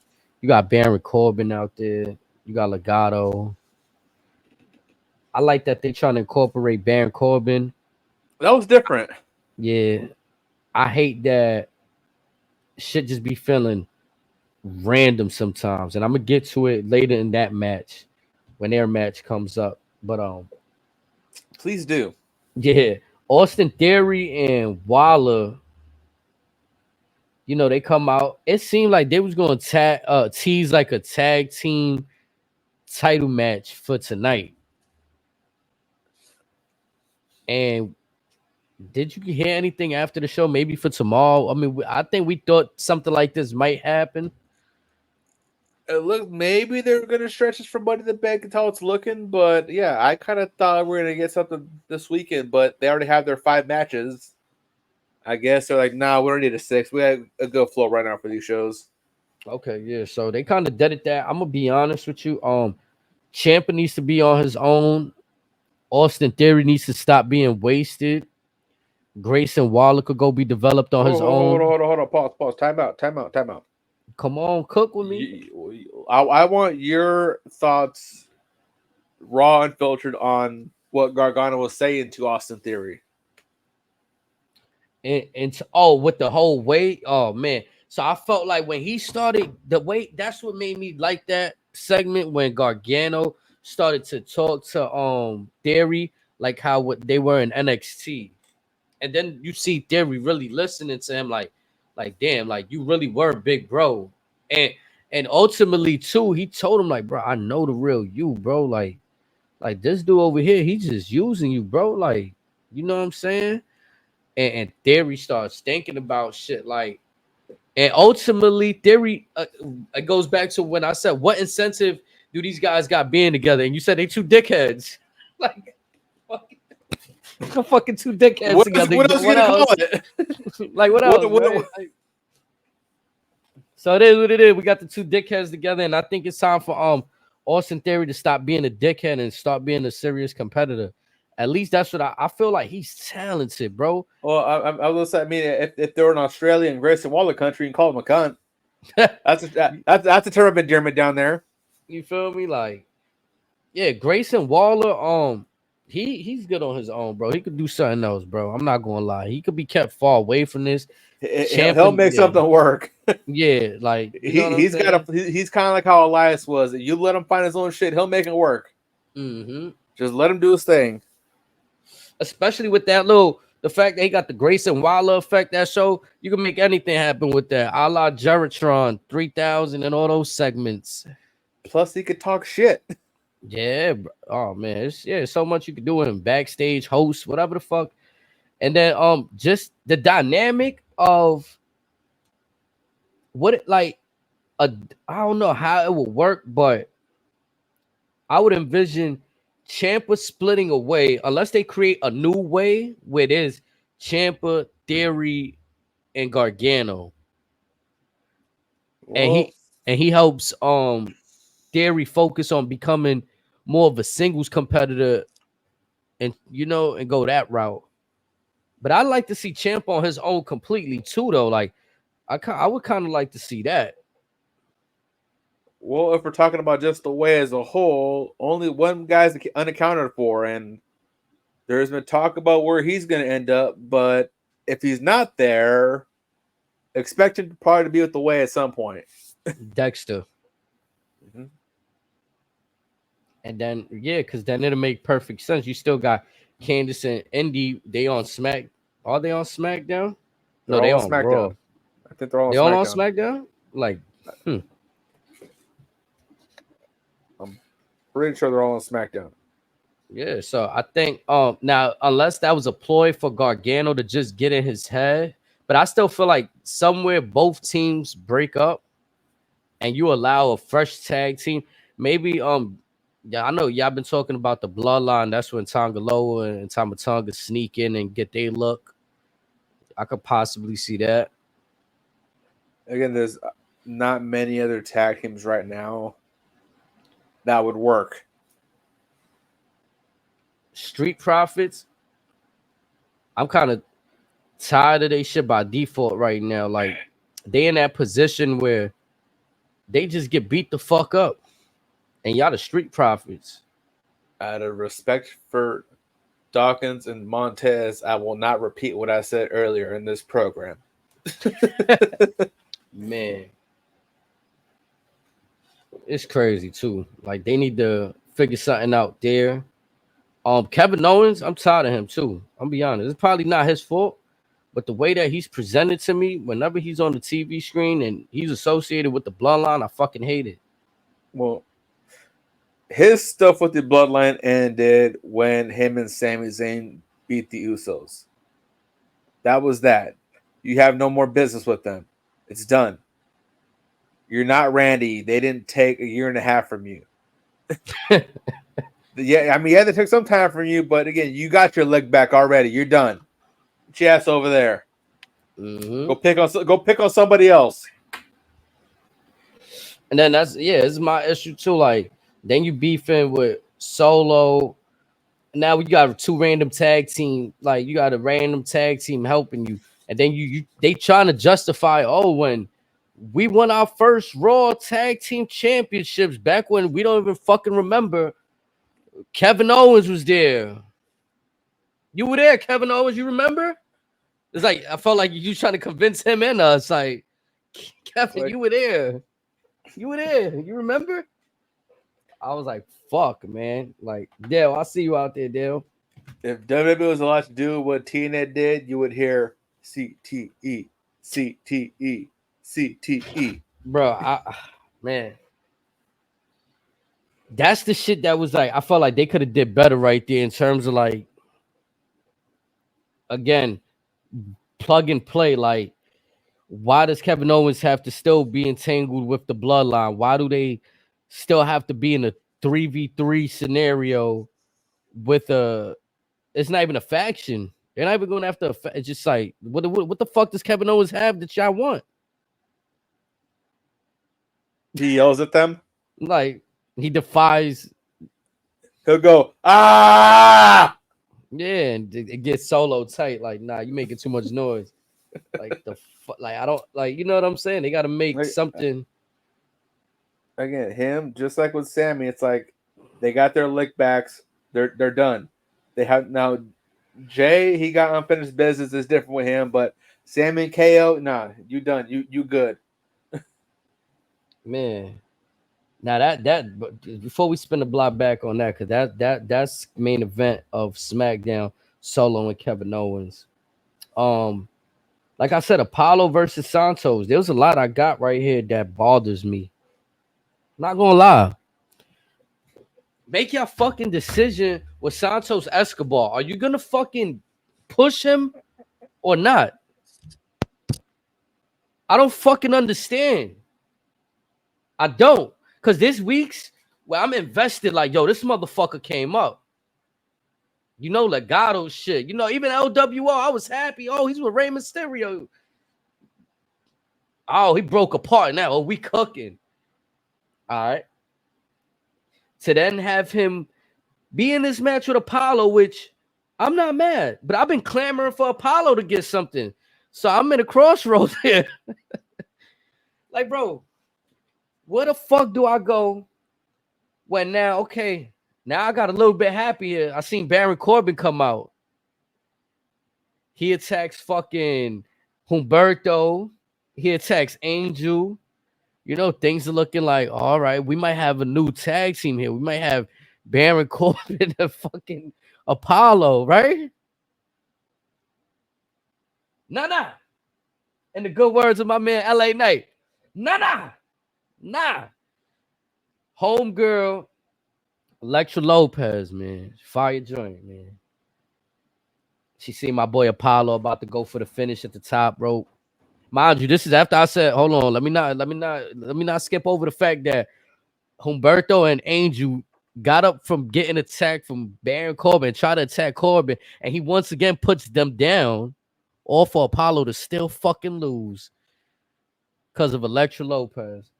Now, if this was anybody else booked in this spot, I'd have been fine. Apollo got did dirty once again. And if this is all for fucking Santos Escobar just to be held in a fucking bullshit feud for the rest of the summer, I guess I got what I asked for, right? They took them away from the elder. They taking them away from Andrade, right? Not yet. We saving that for SummerSlam. We're gonna milk this bullshit until SummerSlam, right? So we're gonna just ignore the fact that Apollo just got his ass whooped by Santos and Andrade back-to-back weeks. We're gonna skip right past that part too. Nah, cool. And it could. I mean, it happened. I mean, back-to-back weeks. Put the pause on this man. Get up. Like then the face was telling. Like, I'm not gonna lie, I wouldn't even be surprised if Apollo leaves the company, y'all. I'll be honest. Like, the way he sat there at the end of that match is looking like they just running out his contract right now. Like, I don't know what. Again, ain't nothing wrong with that. Again, like I said, if he wants to do the AW stuff, that's perfectly fine. Go right ahead, or even go to TNA. I would love to see you go over there. Just Cook again, up, brother. Go where you're appreciated, not tolerated. Yeah, because they like, bro, as soon as they had something, like, they still got something with you and Corbin. But the way you reacted at the end of that match is like Corbin just helped you for no reason. Everything just fucking for you know. The body language was very telling. Yeah, bro. And I'm still high on Santos. I feel like he has a place on this main roster, whether it's Raw or SmackDown. I feel he has potential to be one of the best heels on the roster. As far as in-ring work, I understand, like, he's not like a high-flying, like, he's not showing that right now to the WWE universe. Is he capable? Yes. But he's wrestling within character style, so does he need to? Us. No. But here's the big but. If you're putting him up against a Gunther, you might have to get into a deeper bag now. You know what I'm saying? And there will be a time for that, and that's okay. Mm-hmm. I just want to say how it's crazy for me, and I think like Gunther has become that intercontinental barrier. Like, it's either if you can hang with him or Logan Paul, then yeah, you can hold that title. I feel like. Mm-hmm. I think that's where we at with it. He's a solid measuring stick. Yeah, for sure. Cause there's matches that like even Gable, right? When Gable they say Gable should have beat him. There's not many guys that they say that about during that run. Because folks know what Gable can do if you give him the chance. There's not many guys. So yeah, Baron Corbin just still finding his way on the roster somehow. I'm happy for him, I guess. You know what I'm saying? Cody came out. Now the thing, how you felt about that promo between them? I feel like it's too much sometimes when you get that kickoff and then they facing off right at SmackDown before this. They, sometimes they do too much. I was gonna say more so. Aside from the you quit from everywhere and all that, do you have anything else on the guy? That's what felt very played. He kind of said something that maybe I was just funny, like, but it was still entertaining. But it's like, I mean, between Roman's promos towards him and AJ's, there's not much of a difference. and then he said, "You beat Seth Rollins, but I'm no Seth Rollins. I'm the phenomenal." Now that sounds cool, but Seth Rollins beat you for the heavyweight championship, Mr. AJ Styles. Yep. So you didn't sell me like that line didn't hit for me. So you like you balking right now, but that line it felt flat for me. Like along with the AEW stuff, like if they not gonna mention AEW by name, that shit is just stupid. They keep mentioning Ring of Honor like Tony Khan doesn't own that shit too. Right. That's just my little. It's not that serious, but come on, just fucking just say the name already. But oh, my friends and I built this other company. Like that's the little corny shit that y'all still do. But also, I mean, it is more of a professional putting it more aside from the MJF style promo. Mm-hmm. Because you're giving them the free publicity and they're just like, no, you ain't even worth saying the name. Right. Nah, I get that part. Facts. So they mentioned like TNA had to earn it. Ring of Honor earned it. New Japan is Triple H is going, hey, no hard feelings. Mm-hmm. So again, they did what they did with their promo. I'll still be, I think I would have been hyped for the match regardless of this promo. Mm-hmm. I was hype for all the little social media bitch that everybody was putting up. Oh, AJ Styles never lost the I Quit match. Oh, like even the little rumblings of what AJ Styles said tonight, like, oh, AJ, like we heard this before. Cody quits from everywhere. Yep. It just felt like they had to go out there and say shit. They was probably freestyling most of it. So it is what it is. We get that backstage segment with a bloodline just whipped out the Street Profits.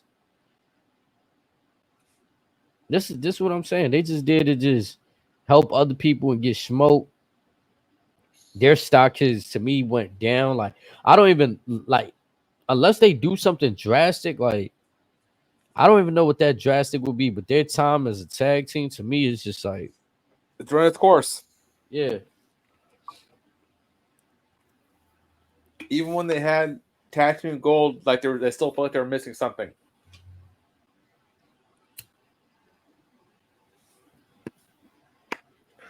It's because I feel like for them, as much as we like to see them play around, it's got to be a time where, like, when you're a champion, the game stop. Like, I don't know how many champions I grew up on that were happy-go-lucky, bro.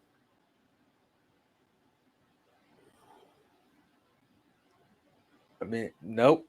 Like I'm talking about even the IC champion when you had Shawn and Razor fighting for it, going up the fucking the ladder, or the Rock throwing Austin over the bridge. Like shit was happening for these belts. Niggas was trying to murder each other for these belts. Even when Santino Marella wanted, he wanted to beat Honky Tonk Man's record from the gates.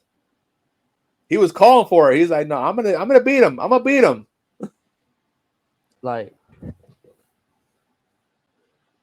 and you talk about terms of tag team, like, okay, New Age Outlaw. Look, you want to talk like when we talk about old tag teams, New Age Outlaws came out with some better. Oh, you didn't know? Yo ass better call somebody. But also, what? both of them could work in the ring. Both of them could talk on the mic. And then got put into a faction kind of like different, but still, Profits got put into a faction. And then it worked. They elevated themselves. And became your 6-time, 7-time tag team champions of the world. Mm-hmm. The Road Dogg. The badass Billy Gunn. The new age outlaw. Man, that shit I used to pop as a kid when I used to hit, bro. Like shit like that, man. Even Undertaker and not Undertaker, pardon me. Kane and X-Pac, bro. That one was funny. That was a funny, but you knew, nigga, Kane is lifting you 7 feet in the air for a choke slam, bro. Booker T and Kane. Booker T and Gold does, right? Like, but you knew Booker T was a 5-time. Anytime he won, he could drop Goldust and start contending for the heavy. Like, there's just no validity right now as to where, like even Kofi Kingston, right? Do you know what keeps the New Day still afloat? In my opinion, that nigga was an Intercontinental. He's a like well decorated champion. Mad tag team belts, Intercontinental, heavyweight. As to where Xavier Woods has nothing really except the tag team, which could be argued. Was he in the match when they won those belts? Or was it Big E and Kofi? That's when you really got to start, you know? He has defenses with them, so Freebird rules. Yeah, so right. Then we'll have to go into a real, okay, but does that matter that he won it when he defended it, right? Like, we'll have to really break it down. Because to me, defending it probably mean more than actually win, but winning it means a lot too, depending who's holding the championship. Mm-hmm. And defending depending who you defending it against. So there's a lot that could be said right there. And even them, like the New Day, let's say if they got into, well, you see, they can't even get into that bag with Bobby Lashley because he's not that tight. So Xavier Woods also a TNA guy. Would you like to see him over there? Would you like to see him over there? I would like to see a different version or an updated version on Consequences Creed. They need to cut the shit. That's it. WWE Worlds Collide. All 4 brands. Unless you want to start off with the 2. Y'all could start off. Matter of fact, I'm going to roll it out for y'all. Y'all start off the remix because y'all had Worlds Collide before, whatever. We throw that out the air. That's out no more. No more. Worlds Collide right here. You can start with your fucking TNA, NXT, and if you want to do if you got a Japan promotion you want to throw in there, y'all can start with that, or just the 2. The second year though, they got supposedly between today and between now and Monday, Pro Wrestling Noah is gonna have a big announcement with WWE. Actually, speaking of, when's their show started? I know they got a show today. Hold on, give me 1 second. Oh, wait. Yeah, no, I've been waiting for this weekend show. Let's see. They have, let's see, let me sign back in.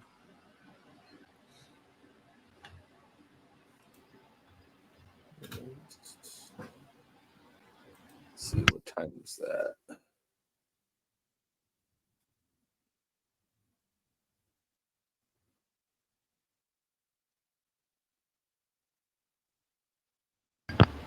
They got a show that starts in an hour, but with this, I'm looking forward to more so tomorrow's match. But this card will be just as entertaining.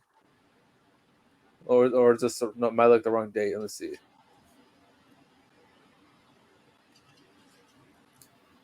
Oh no, it's tomorrow show. Never mind, I'm tripping. So tomorrow, big announcement between WWE and Pro Wrestling Noah. Also, tomorrow, the main event, Gabe Kidd versus Kaito Kiyomiya. Gabe Kidd recently wants to run to Randy Orton. He put his name out there for sure. I say that. Because again, with him, very talented British wrestler. And again, he's put on some size, whatever. Cody wrestled him when he was doing the game, when Cody was doing his indie run and all that. But he's only gotten better. the pandemic, he kind of put him in a dark place, and now he's kind of back to full form and even a better version of himself. Yeah, that whole pandemic period was trash. I ain't gonna lie.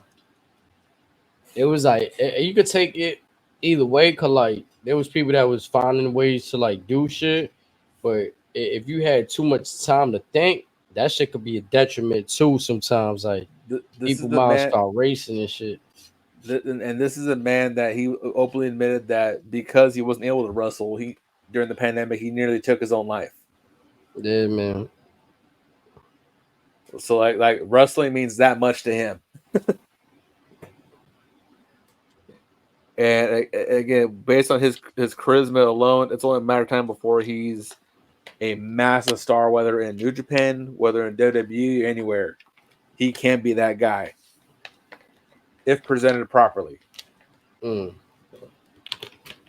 think like guys like him and MJF, they need to get whatever fun they want to get out. You see how like they like disruptors and shit. Like they like to just say crazy shit, do shit, get all that shit out right now.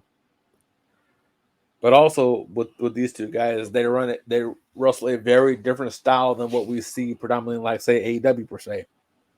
It's more of a, I don't want to put it this way, but for lack of a better term, it's more of a traditional style. Because again, less is more. They know what works, and in most cases, you're only going to prolong your life and career. As long as you can talk on the mic, you can get away with doing the bare minimum in the ring. Not everything needs to be a Dave Meltzer 5, 6, 7-star match. You know what I thought was funny? If you're selling out an arena, that's all you need to know about. Taker said, maybe gonna ask him when there's newer talent, do you watch their matches? And Taker said, yeah, you know, I watch about 5 minutes of it just to tell them this is what we're not gonna do. I found that shit. I was like, man, that's an OG response right there for real. Like, dog, we're not doing that crazy ass shit. Just skim through it real quick, whatever. You can kind of get the gist of what they're doing. That way you can say, hey, you'll thank me later. Again, that's something that we spoke about. If not the person himself, somebody gotta kind of like protect people from themselves. Yeah. Yeah, some of that shit's cool, whatever. But again, if you're doing this on an everyday show, then it's not a special. And wouldn't that be better in a sold out venue as you're building up for a big match, whatever? You save the big shit for the big money matches. No, that's facts right there. Either way, if they don't, it's just a stupid move. And especially when at least 60% of the roster can do the same shit. Again, that's why like I feel like this. You could correct me if I'm wrong, because you see a lot of shit on the community too. I think a lot of people get caught up in the actual style of wrestling that people don't appreciate why that form of wrestling is happening. Well, it's because they're now preconditioned to the high spots. Mm-hmm. Everyone wants to see the car crash stuff or whatever, like the action movie, adrenaline rush stuff, the shit you see in video games and movies, because there's the minority that once was that could do the moves is now the majority. Hell, Brian Cage was going to try half these moves that everyone does anyways. Ivar could probably do some of these moves. So Braun Breaker could probably do most of these moves. What do you feel like is the point? Why do you think these wrestlers continue to do? Do you feel like that's their way to try to get noticed by the fans? Like, oh wow, this guy can do these moves. No, it's just everyone's just preconditioned because all over the world the last 10 years, that's what's been grabbing people's attention. Whether the Young Bucks doing the super kicks, Ospreay and Ricochet breaking the ring, doing the springboard stuff in the UK, Swerve and Ospreay dancing, I think, Germany to Bruno Mars.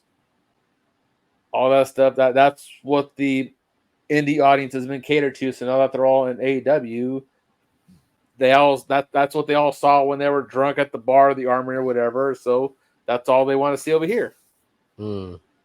And they know that they're going to eat it up just because it's what they saw when they were drunk, probably. or some of them, and that's what they find funny. Also, Dave Meltzer or that Bruce. looks cool. That's a cool move type shit. They be going crazy. Like, man. Dave Meltzer, that's another influence. I think, yeah, that's the problem for me. I think it's too much influence. Like me personally, I'm not influenced with people saying and what they like. I know what I like and what I don't like. Like there's, and my opinion could change every day. It's like, why should I have to be like? That's another thing too. I feel like people are too loyal to like what they like to a fault. Like they giving it a pass. Like yeah, bro. Like I'm a fan of this, but if it's some shit I don't like, I'm not just going. I'm gonna say like, nah, that shit was fucked up, man. They fucked that up. Like, I'm gonna call it out. I'm gonna point it out. Like LeBron James is my favorite character, and I never try to sugarcoat any time that he lost the finals. You lost. Like you got there, you went hard to make it 10 years in a row, and it is what it is. You know what I'm saying? So I think people need to just.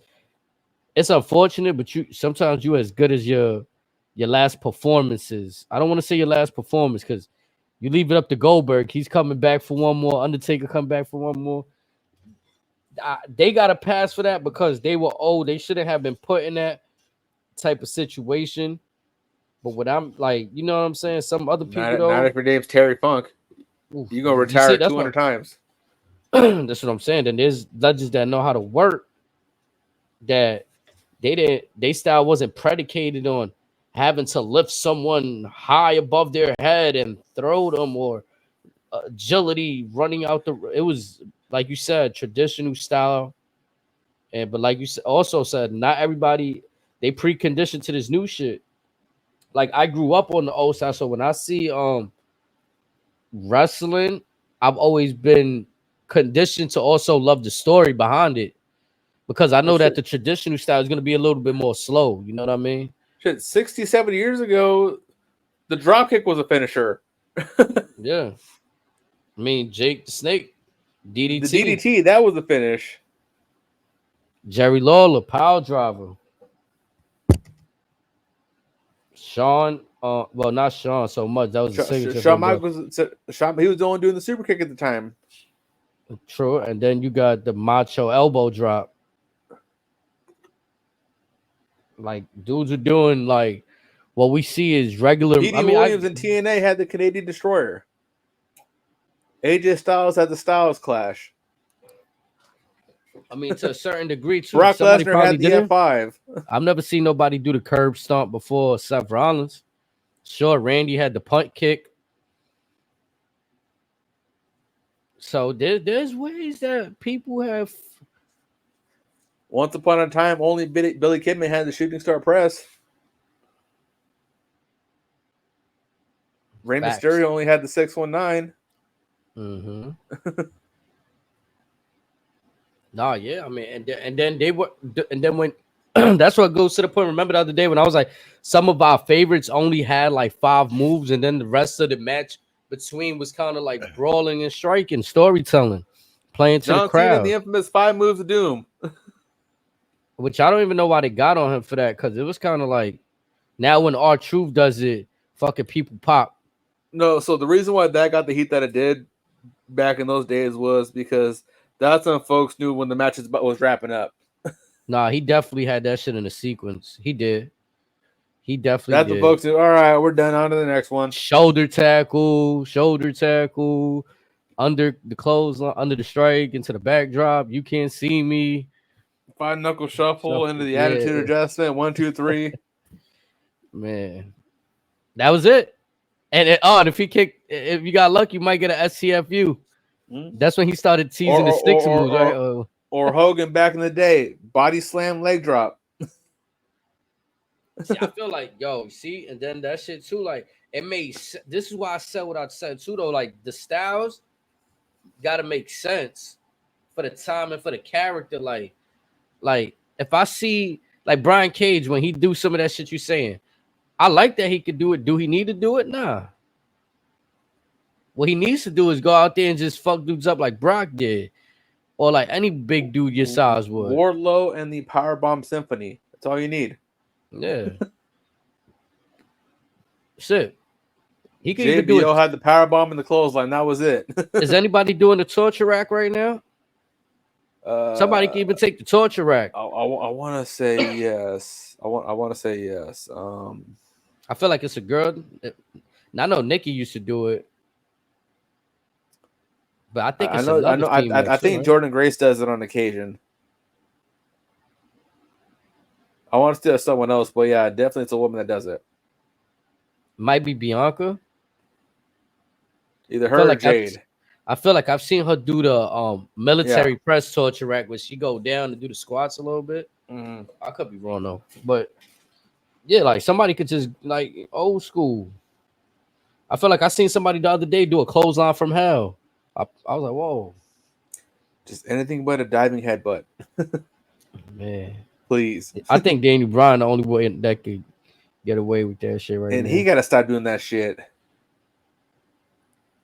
Yeah, that's a tough move because I ain't gonna lie, that was a move that in No Mercy and shit, I used to put that shit, bro. Or any of the wrestling games, I used to put a diving headbutt. Look what it did to Dynamite Kid. Look what it did to Benoit. Man. There's a guy in Japan that does it, Tomoaki Hanma, but he doesn't do it. He doesn't don't jump. He just he'll just go dead weight and just down. Yeah. Mm-hmm. So I mean, it's still bad, but better than from the top rope. Nah, I guess. Man, Wandham used to catch flight though, distance across the room. Like, what are you doing? And that head has been in contact with something. Either your sternum, your shoulder, or the canvas itself. Man, them times right there. So yeah, that we had that right there with the Street Profits getting attacked, and then the next match that followed, Nia Jax squashes Michin. I think that's like they sending her ass to NXT. I think when we see the like main talent that kind of be like, I'm okay with this because again they're trying to build Nia up as the Queen of the Ring, whatever, build up towards probably challenging for Becky. That could be something maybe for SummerSlam. I just be feeling like there's no continuity, right? And maybe that's the fans' fault. But how the fuck is Michin supposed to look tough for the North American Championship? Look, she's had a busy couple weeks. Her ass probably sore as fuck right now. And that's another thing too, right? They probably told her, that's all I gotta do. I bet I'm cool. I'm chilling. Yo, but that spot is looking crazy. Now Nia did cut some weight, so it's probably not as bad as it used to be. But that shit still hurt. Yeah, that bonsai drop is looking like something serious, man. Like, whoa. She out there just flattening these chicks with that shit. So again, set her to be a monster as she should be. So even with Mitching, she's good. So now we're moving on to the last segment. This segment not only concerns me, it's alarming. It damn near almost blew my high. You know, weed is legal where I'm at in the great state of New York. Let it out. You know what I'm saying? Well, yeah, because this shit is just abysmal to watch. Just rip the Band-Aid off. Yeah, no, yeah, facts. Because, you know, I've been playing softball. You know what I'm saying? WrestleMania, WrestleMania, I had a honeymoon with WrestleMania. Still in the honeymoon stages. I was hype. I was right. I was giving the Paul Levesque era a shot. I think I'm beyond that right now. I'm just calling it down the middle right now. Like, I'm tired of Kevin Owens shit. The Randy Orton, RK Bro stuff. I said RK Bro, RKO. I'm pardon me. I'm just might as well, but let it out. Man, all the iterations of Randy Orton with somebody else, and they using the RKO shit. Y'all had me before the King of the Ring tournament. That shit looked fire. They shirt and all that. Now it looks like we're spinning the block on this. On Randy Orton and Kevin Owens about to fight the Bloodline again? Like, what are we doing, bro? It might not happen tomorrow, but we might get it sometime. Why? Again, Randy and or KO and plus Tama and Money in the Bank, like you've been predicting. Oh man, bro. That's another thing. Can I get some fucking announcements to who gonna be in the Money in the Bank on the SmackDown side, bro? What are y'all waiting for? The day before, like the fucking SmackDown before Money in the Bank to give us all 3 participants? How do all Raw people get announced? I be thinking they're gonna just do a Raw Money in the Bank, bro. Like I said, this current PLE is very SmackDown forward. If you had, aside from Judgment Day, you have what, the women's tag matches and triple threat. That's it. So hold on. It's mostly SmackDown on the show. Hold on. So I feel like this is a route we never went with right here. Or I think we never really, since Raw is a longer show, do they get an extra participant in Money in the Bank? You know, we got the traditional, right? How many participants are there going to be? We've been guesstimating how many there could be, but we don't know shit. And is Ludwig confirmed, or was Sheamus just yapping his jibs? So we got Jay, Ludwig, and Sheamus. We have Jey Uso, Ludwig Kaiser, and Sheamus in the Money in the Bank match for the men's, and Lara Valkyria for the women's. Bro, if I see fucking Kevin Owens in that Money in the Bank ladder match, bro, you're gonna see KO, maybe Orton, most likely Tama. I'm cool with Tama in there, man, because I feel like we gotta stop avoiding the inevitable. Like, there's gotta be all these cross-branded matches, and we're keeping away the Usos. Like, y'all already gave us that false look with the Raw side, Jey Uso, SmackDown side, Tama Tonga. Yeah, like, y'all gave us the teaser. This is another one. Another, like, oh, Jey Uso he in the Money in the Bank, but nobody from the bloodline in. So, like, it could make us, but I don't know. It's just like there's things and I get it. We gotta wait for time. But okay, I'm waiting. But just while I'm waiting, don't serve me plates of shit to eat while I'm waiting, though. You know, don't do that, chat. Don't do that to me while I'm waiting for the good stuff. Don't try to feed me some bad stuff. I might as well just sit here empty plated. You know what I'm saying? Sip on my drink and wait for the good stuff to come out. Respectfully. Because the reason I have a problem with this is we wasn't okay with this shit before. Why are we okay with this shit now? We don't know what I'm talking about? All right. Let me paint the picture for you then. We weren't happy with Kevin Owens spinning the block on Roman Reigns a few times. Yes, we were happy a little bit. They beat the Usos. That was slightly different because now you're pitting Kevin Owens against champions, tag team champions. He got his boy with him, Sami Zayn, fresh out the bloodline. That was more believable. We know Sammy. We know Kevin, El Generico, Kevin. We know that they, ROH. We knew that. That's believable. But this whole little, when we won the Raw Tag Team Championships, Kevin Owens, you were there. You were there, Kevin Owens. That rollout, I don't know. That's not cutting it for me right there. That whole little street profit, like, now I know I can't be a hypocrite or like say, oh, I want them to just go back to them little, but I need footage to match. No Photoshop, no AI shit. I need footage to match. Kevin Owens chilling with them backstage when they won their tag team championships. Like, they really boys. Like, I need that now. Cause now I'll be feeling like, why y'all not concerned with Bobby Lashley at? Why y'all not keeping his name alive on TV? Like, nah, man. Watch when my boy Bobby get back. We're gonna be a full squad. Like, what stake y'all got even with the bloodline? Bloodline never got no titles. What are y'all doing? So then we got, you know what I'm saying, Tonga Loa attempting to interfere in the match. Well, actually, it wasn't even him attempting to interfere. Randy got in the ring, you know what I'm saying, after the little interferences. And now Tonga going to sit there and get RKO. Boom. This is what leads me to believe they got more shit going on.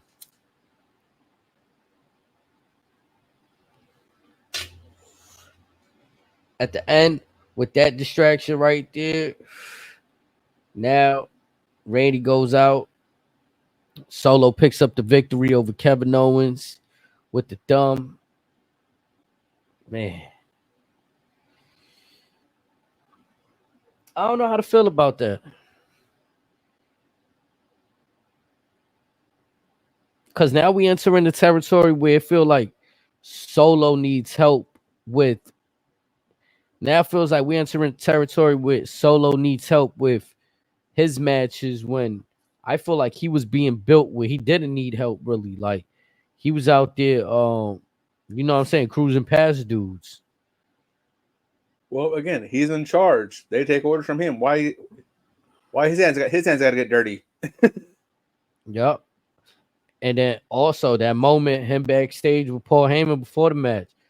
Oh, he's just trying to put anything. I think soon we're gonna see a little explosion too. Oh, if I lose this match, this is on you. He's coming. Now, with it being June, right now, the episode was June 14th, but right now, as we're doing this live, is now 118, June 15th over here. It's still probably June 14th for you over there, right? About to be, yep. So like now we almost halfway through June. We gearing up to go through July. What day is Money in the Bank? I'm about to check that right now. Let's see.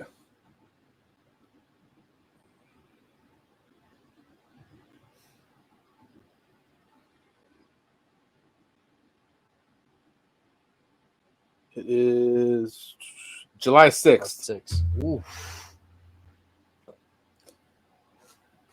A month from now, basically. It's going to be quick.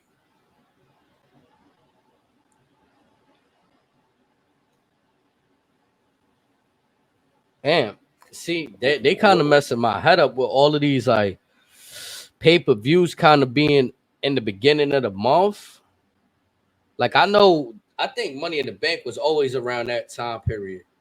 But the SummerSlam one is the one that's kind of throwing me off. When's that one again? Like August 3rd or some shit. Huh. Yeah, August 3rd, Saturday, August 3rd. The fucking very first 3 days in August.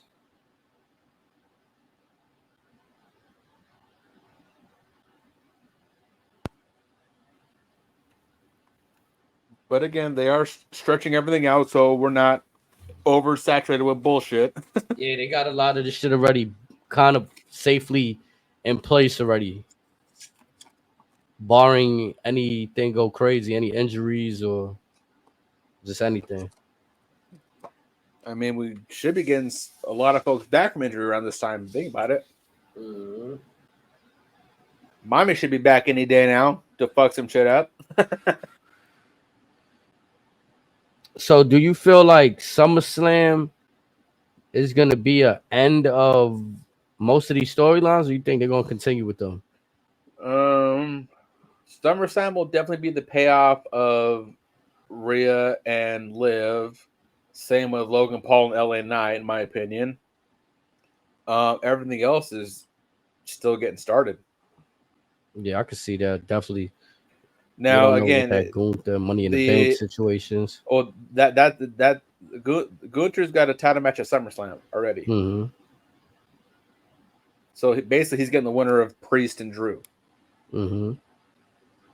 So again, then I can see a world where he beats both of them. But I can also see a world where Drew beats Gunther. So both these titles are getting do you think they defend a championship at Money in the Bank also, like either Priest or Cody?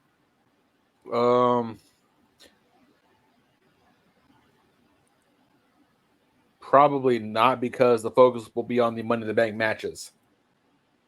You may get, we could get LA Knight, Logan Paul then, to be honest. Money in the Bank. Yeah, instead of, I mean, but then again, honestly, we could probably get Logan Paul versus Melo at Money in the Bank. Mm. If Melo's not gonna be, they definitely gearing up to some triple threat or something going on there. right? Yeah, Mm-hmm. or even LA versus Melo at Money in the Bank. I'm not gonna lie. For some reason, I know I got to give him time, but this is kind of like what we say about like when we watching battle rappers and shit. Some dudes are better in the intimate setting, like what they rap, and some do better with the large crowds. Carmelo Hayes to me right now, he did better with the intimate setting, like that smaller crowd. I feel like he could like he hits with them. With this bigger, larger crowd, especially being a heel, I think he gets lost into the like. I think he wants to be loved as a character, so getting that heat, that bad heat, that not like, oh, he's a cool bad guy heat. I think that should be throwing him off sometimes. I don't know. Like he uncomfortable sometimes, or he Well, be like I said, slipping up something. he's still figuring out like what works, what kind of can go back to the drawing board, stuff like that. So he's figuring out a good rhythm for himself. So again, I still think he's doing just fine. He just trying to find again the most consistent ways to get himself over. As long as Triple H still got his back, he definitely gonna get the TV time for sure. Mm-hmm. He'll figure it out. Yeah, having him out there in the middle of the crowd though today, I feel like didn't do him no favors. Like he was trying to take like this, oh, I'm outside angle, like I'm here, y'all not type shit. Like, well, but also, I mean, a lot of the stuff has been in backstage segments too, so he still mm-hmm, has to get acclimated to these bigger crowds. mm-hmm. Which again, that'll come. It's just you just let him get his reps in, especially on SmackDown. Shit, it was just a bad. It was like I guess a bad SmackDown to do it. You know what I'm saying? Well, again, just still got the training wheels on. We're still good. Mm-hmm. And yeah, that's pretty much all I have. But aside from the LA Knight, we seen LA Knight, and like you said, a backstage segment. That was hilarious. He was in Logan Paul's pool. That shit was, So, bro. It looked clean too. LA Knight, instead of going to Scotland, went to Puerto Rico. That's what I'm hearing. That's crazy.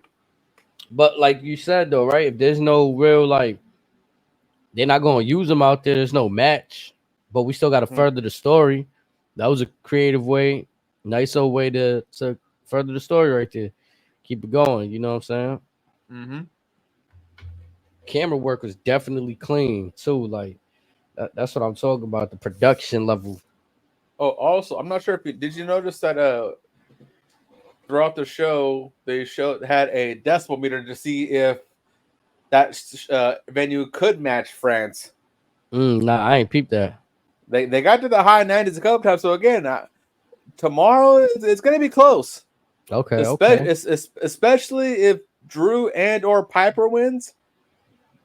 That place, they might get up there. And then that's what I'm saying. Like to me, that this crowd seems more like a home crowd rather France. Like they didn't have no home crowd. They were just happy to see the people. Mm-hmm. So I'm not mad at that, but that's just, you know what I'm saying. That's my observation from like looking at the two. Or even audiences. if Drew loses, can you imagine the roaring sound of those boos? Bro, I ain't gonna lie. In my world of chaoticness, I want to see that shit where like fucking you might get a riot. I kind of want to see that. Like y'all really gonna wild out because this man lost, like, or y'all gonna sit there shocked and stunned and tight. The last time I seen them throw garbage in the ring was when Bully Ray announced himself as the president of Aces and Eights.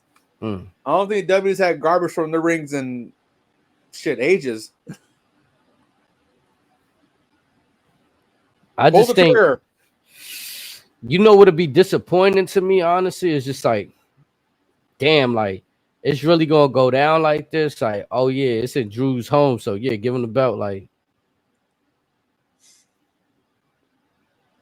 Maybe Gunther interferes. Who knows? Or Ludwig, maybe. I want to say, like, I don't want this finish to happen, but what if Drew McIntyre wins, but Damian remains champion? So Drew wins by DQ. Maybe count out. He fucks up Damian Priest so bad on the outside, he can't even get back in the ring.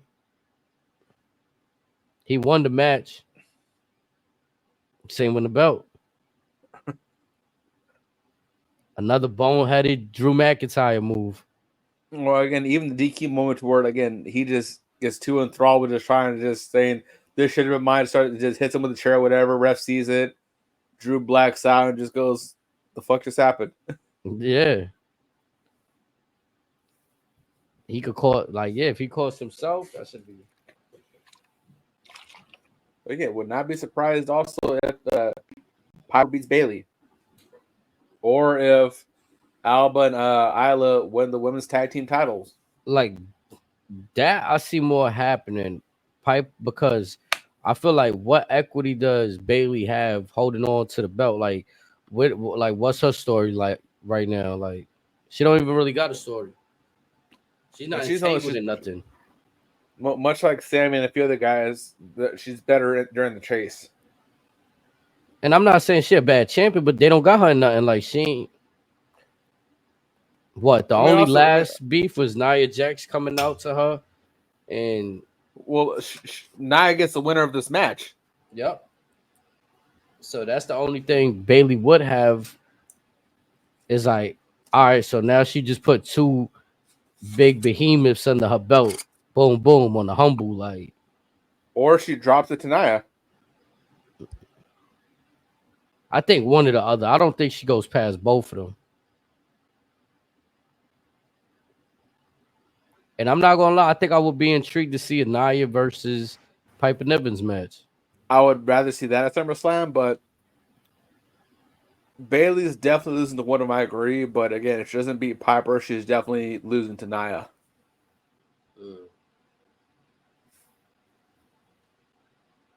And again, just let either one of them just run with it for a minute.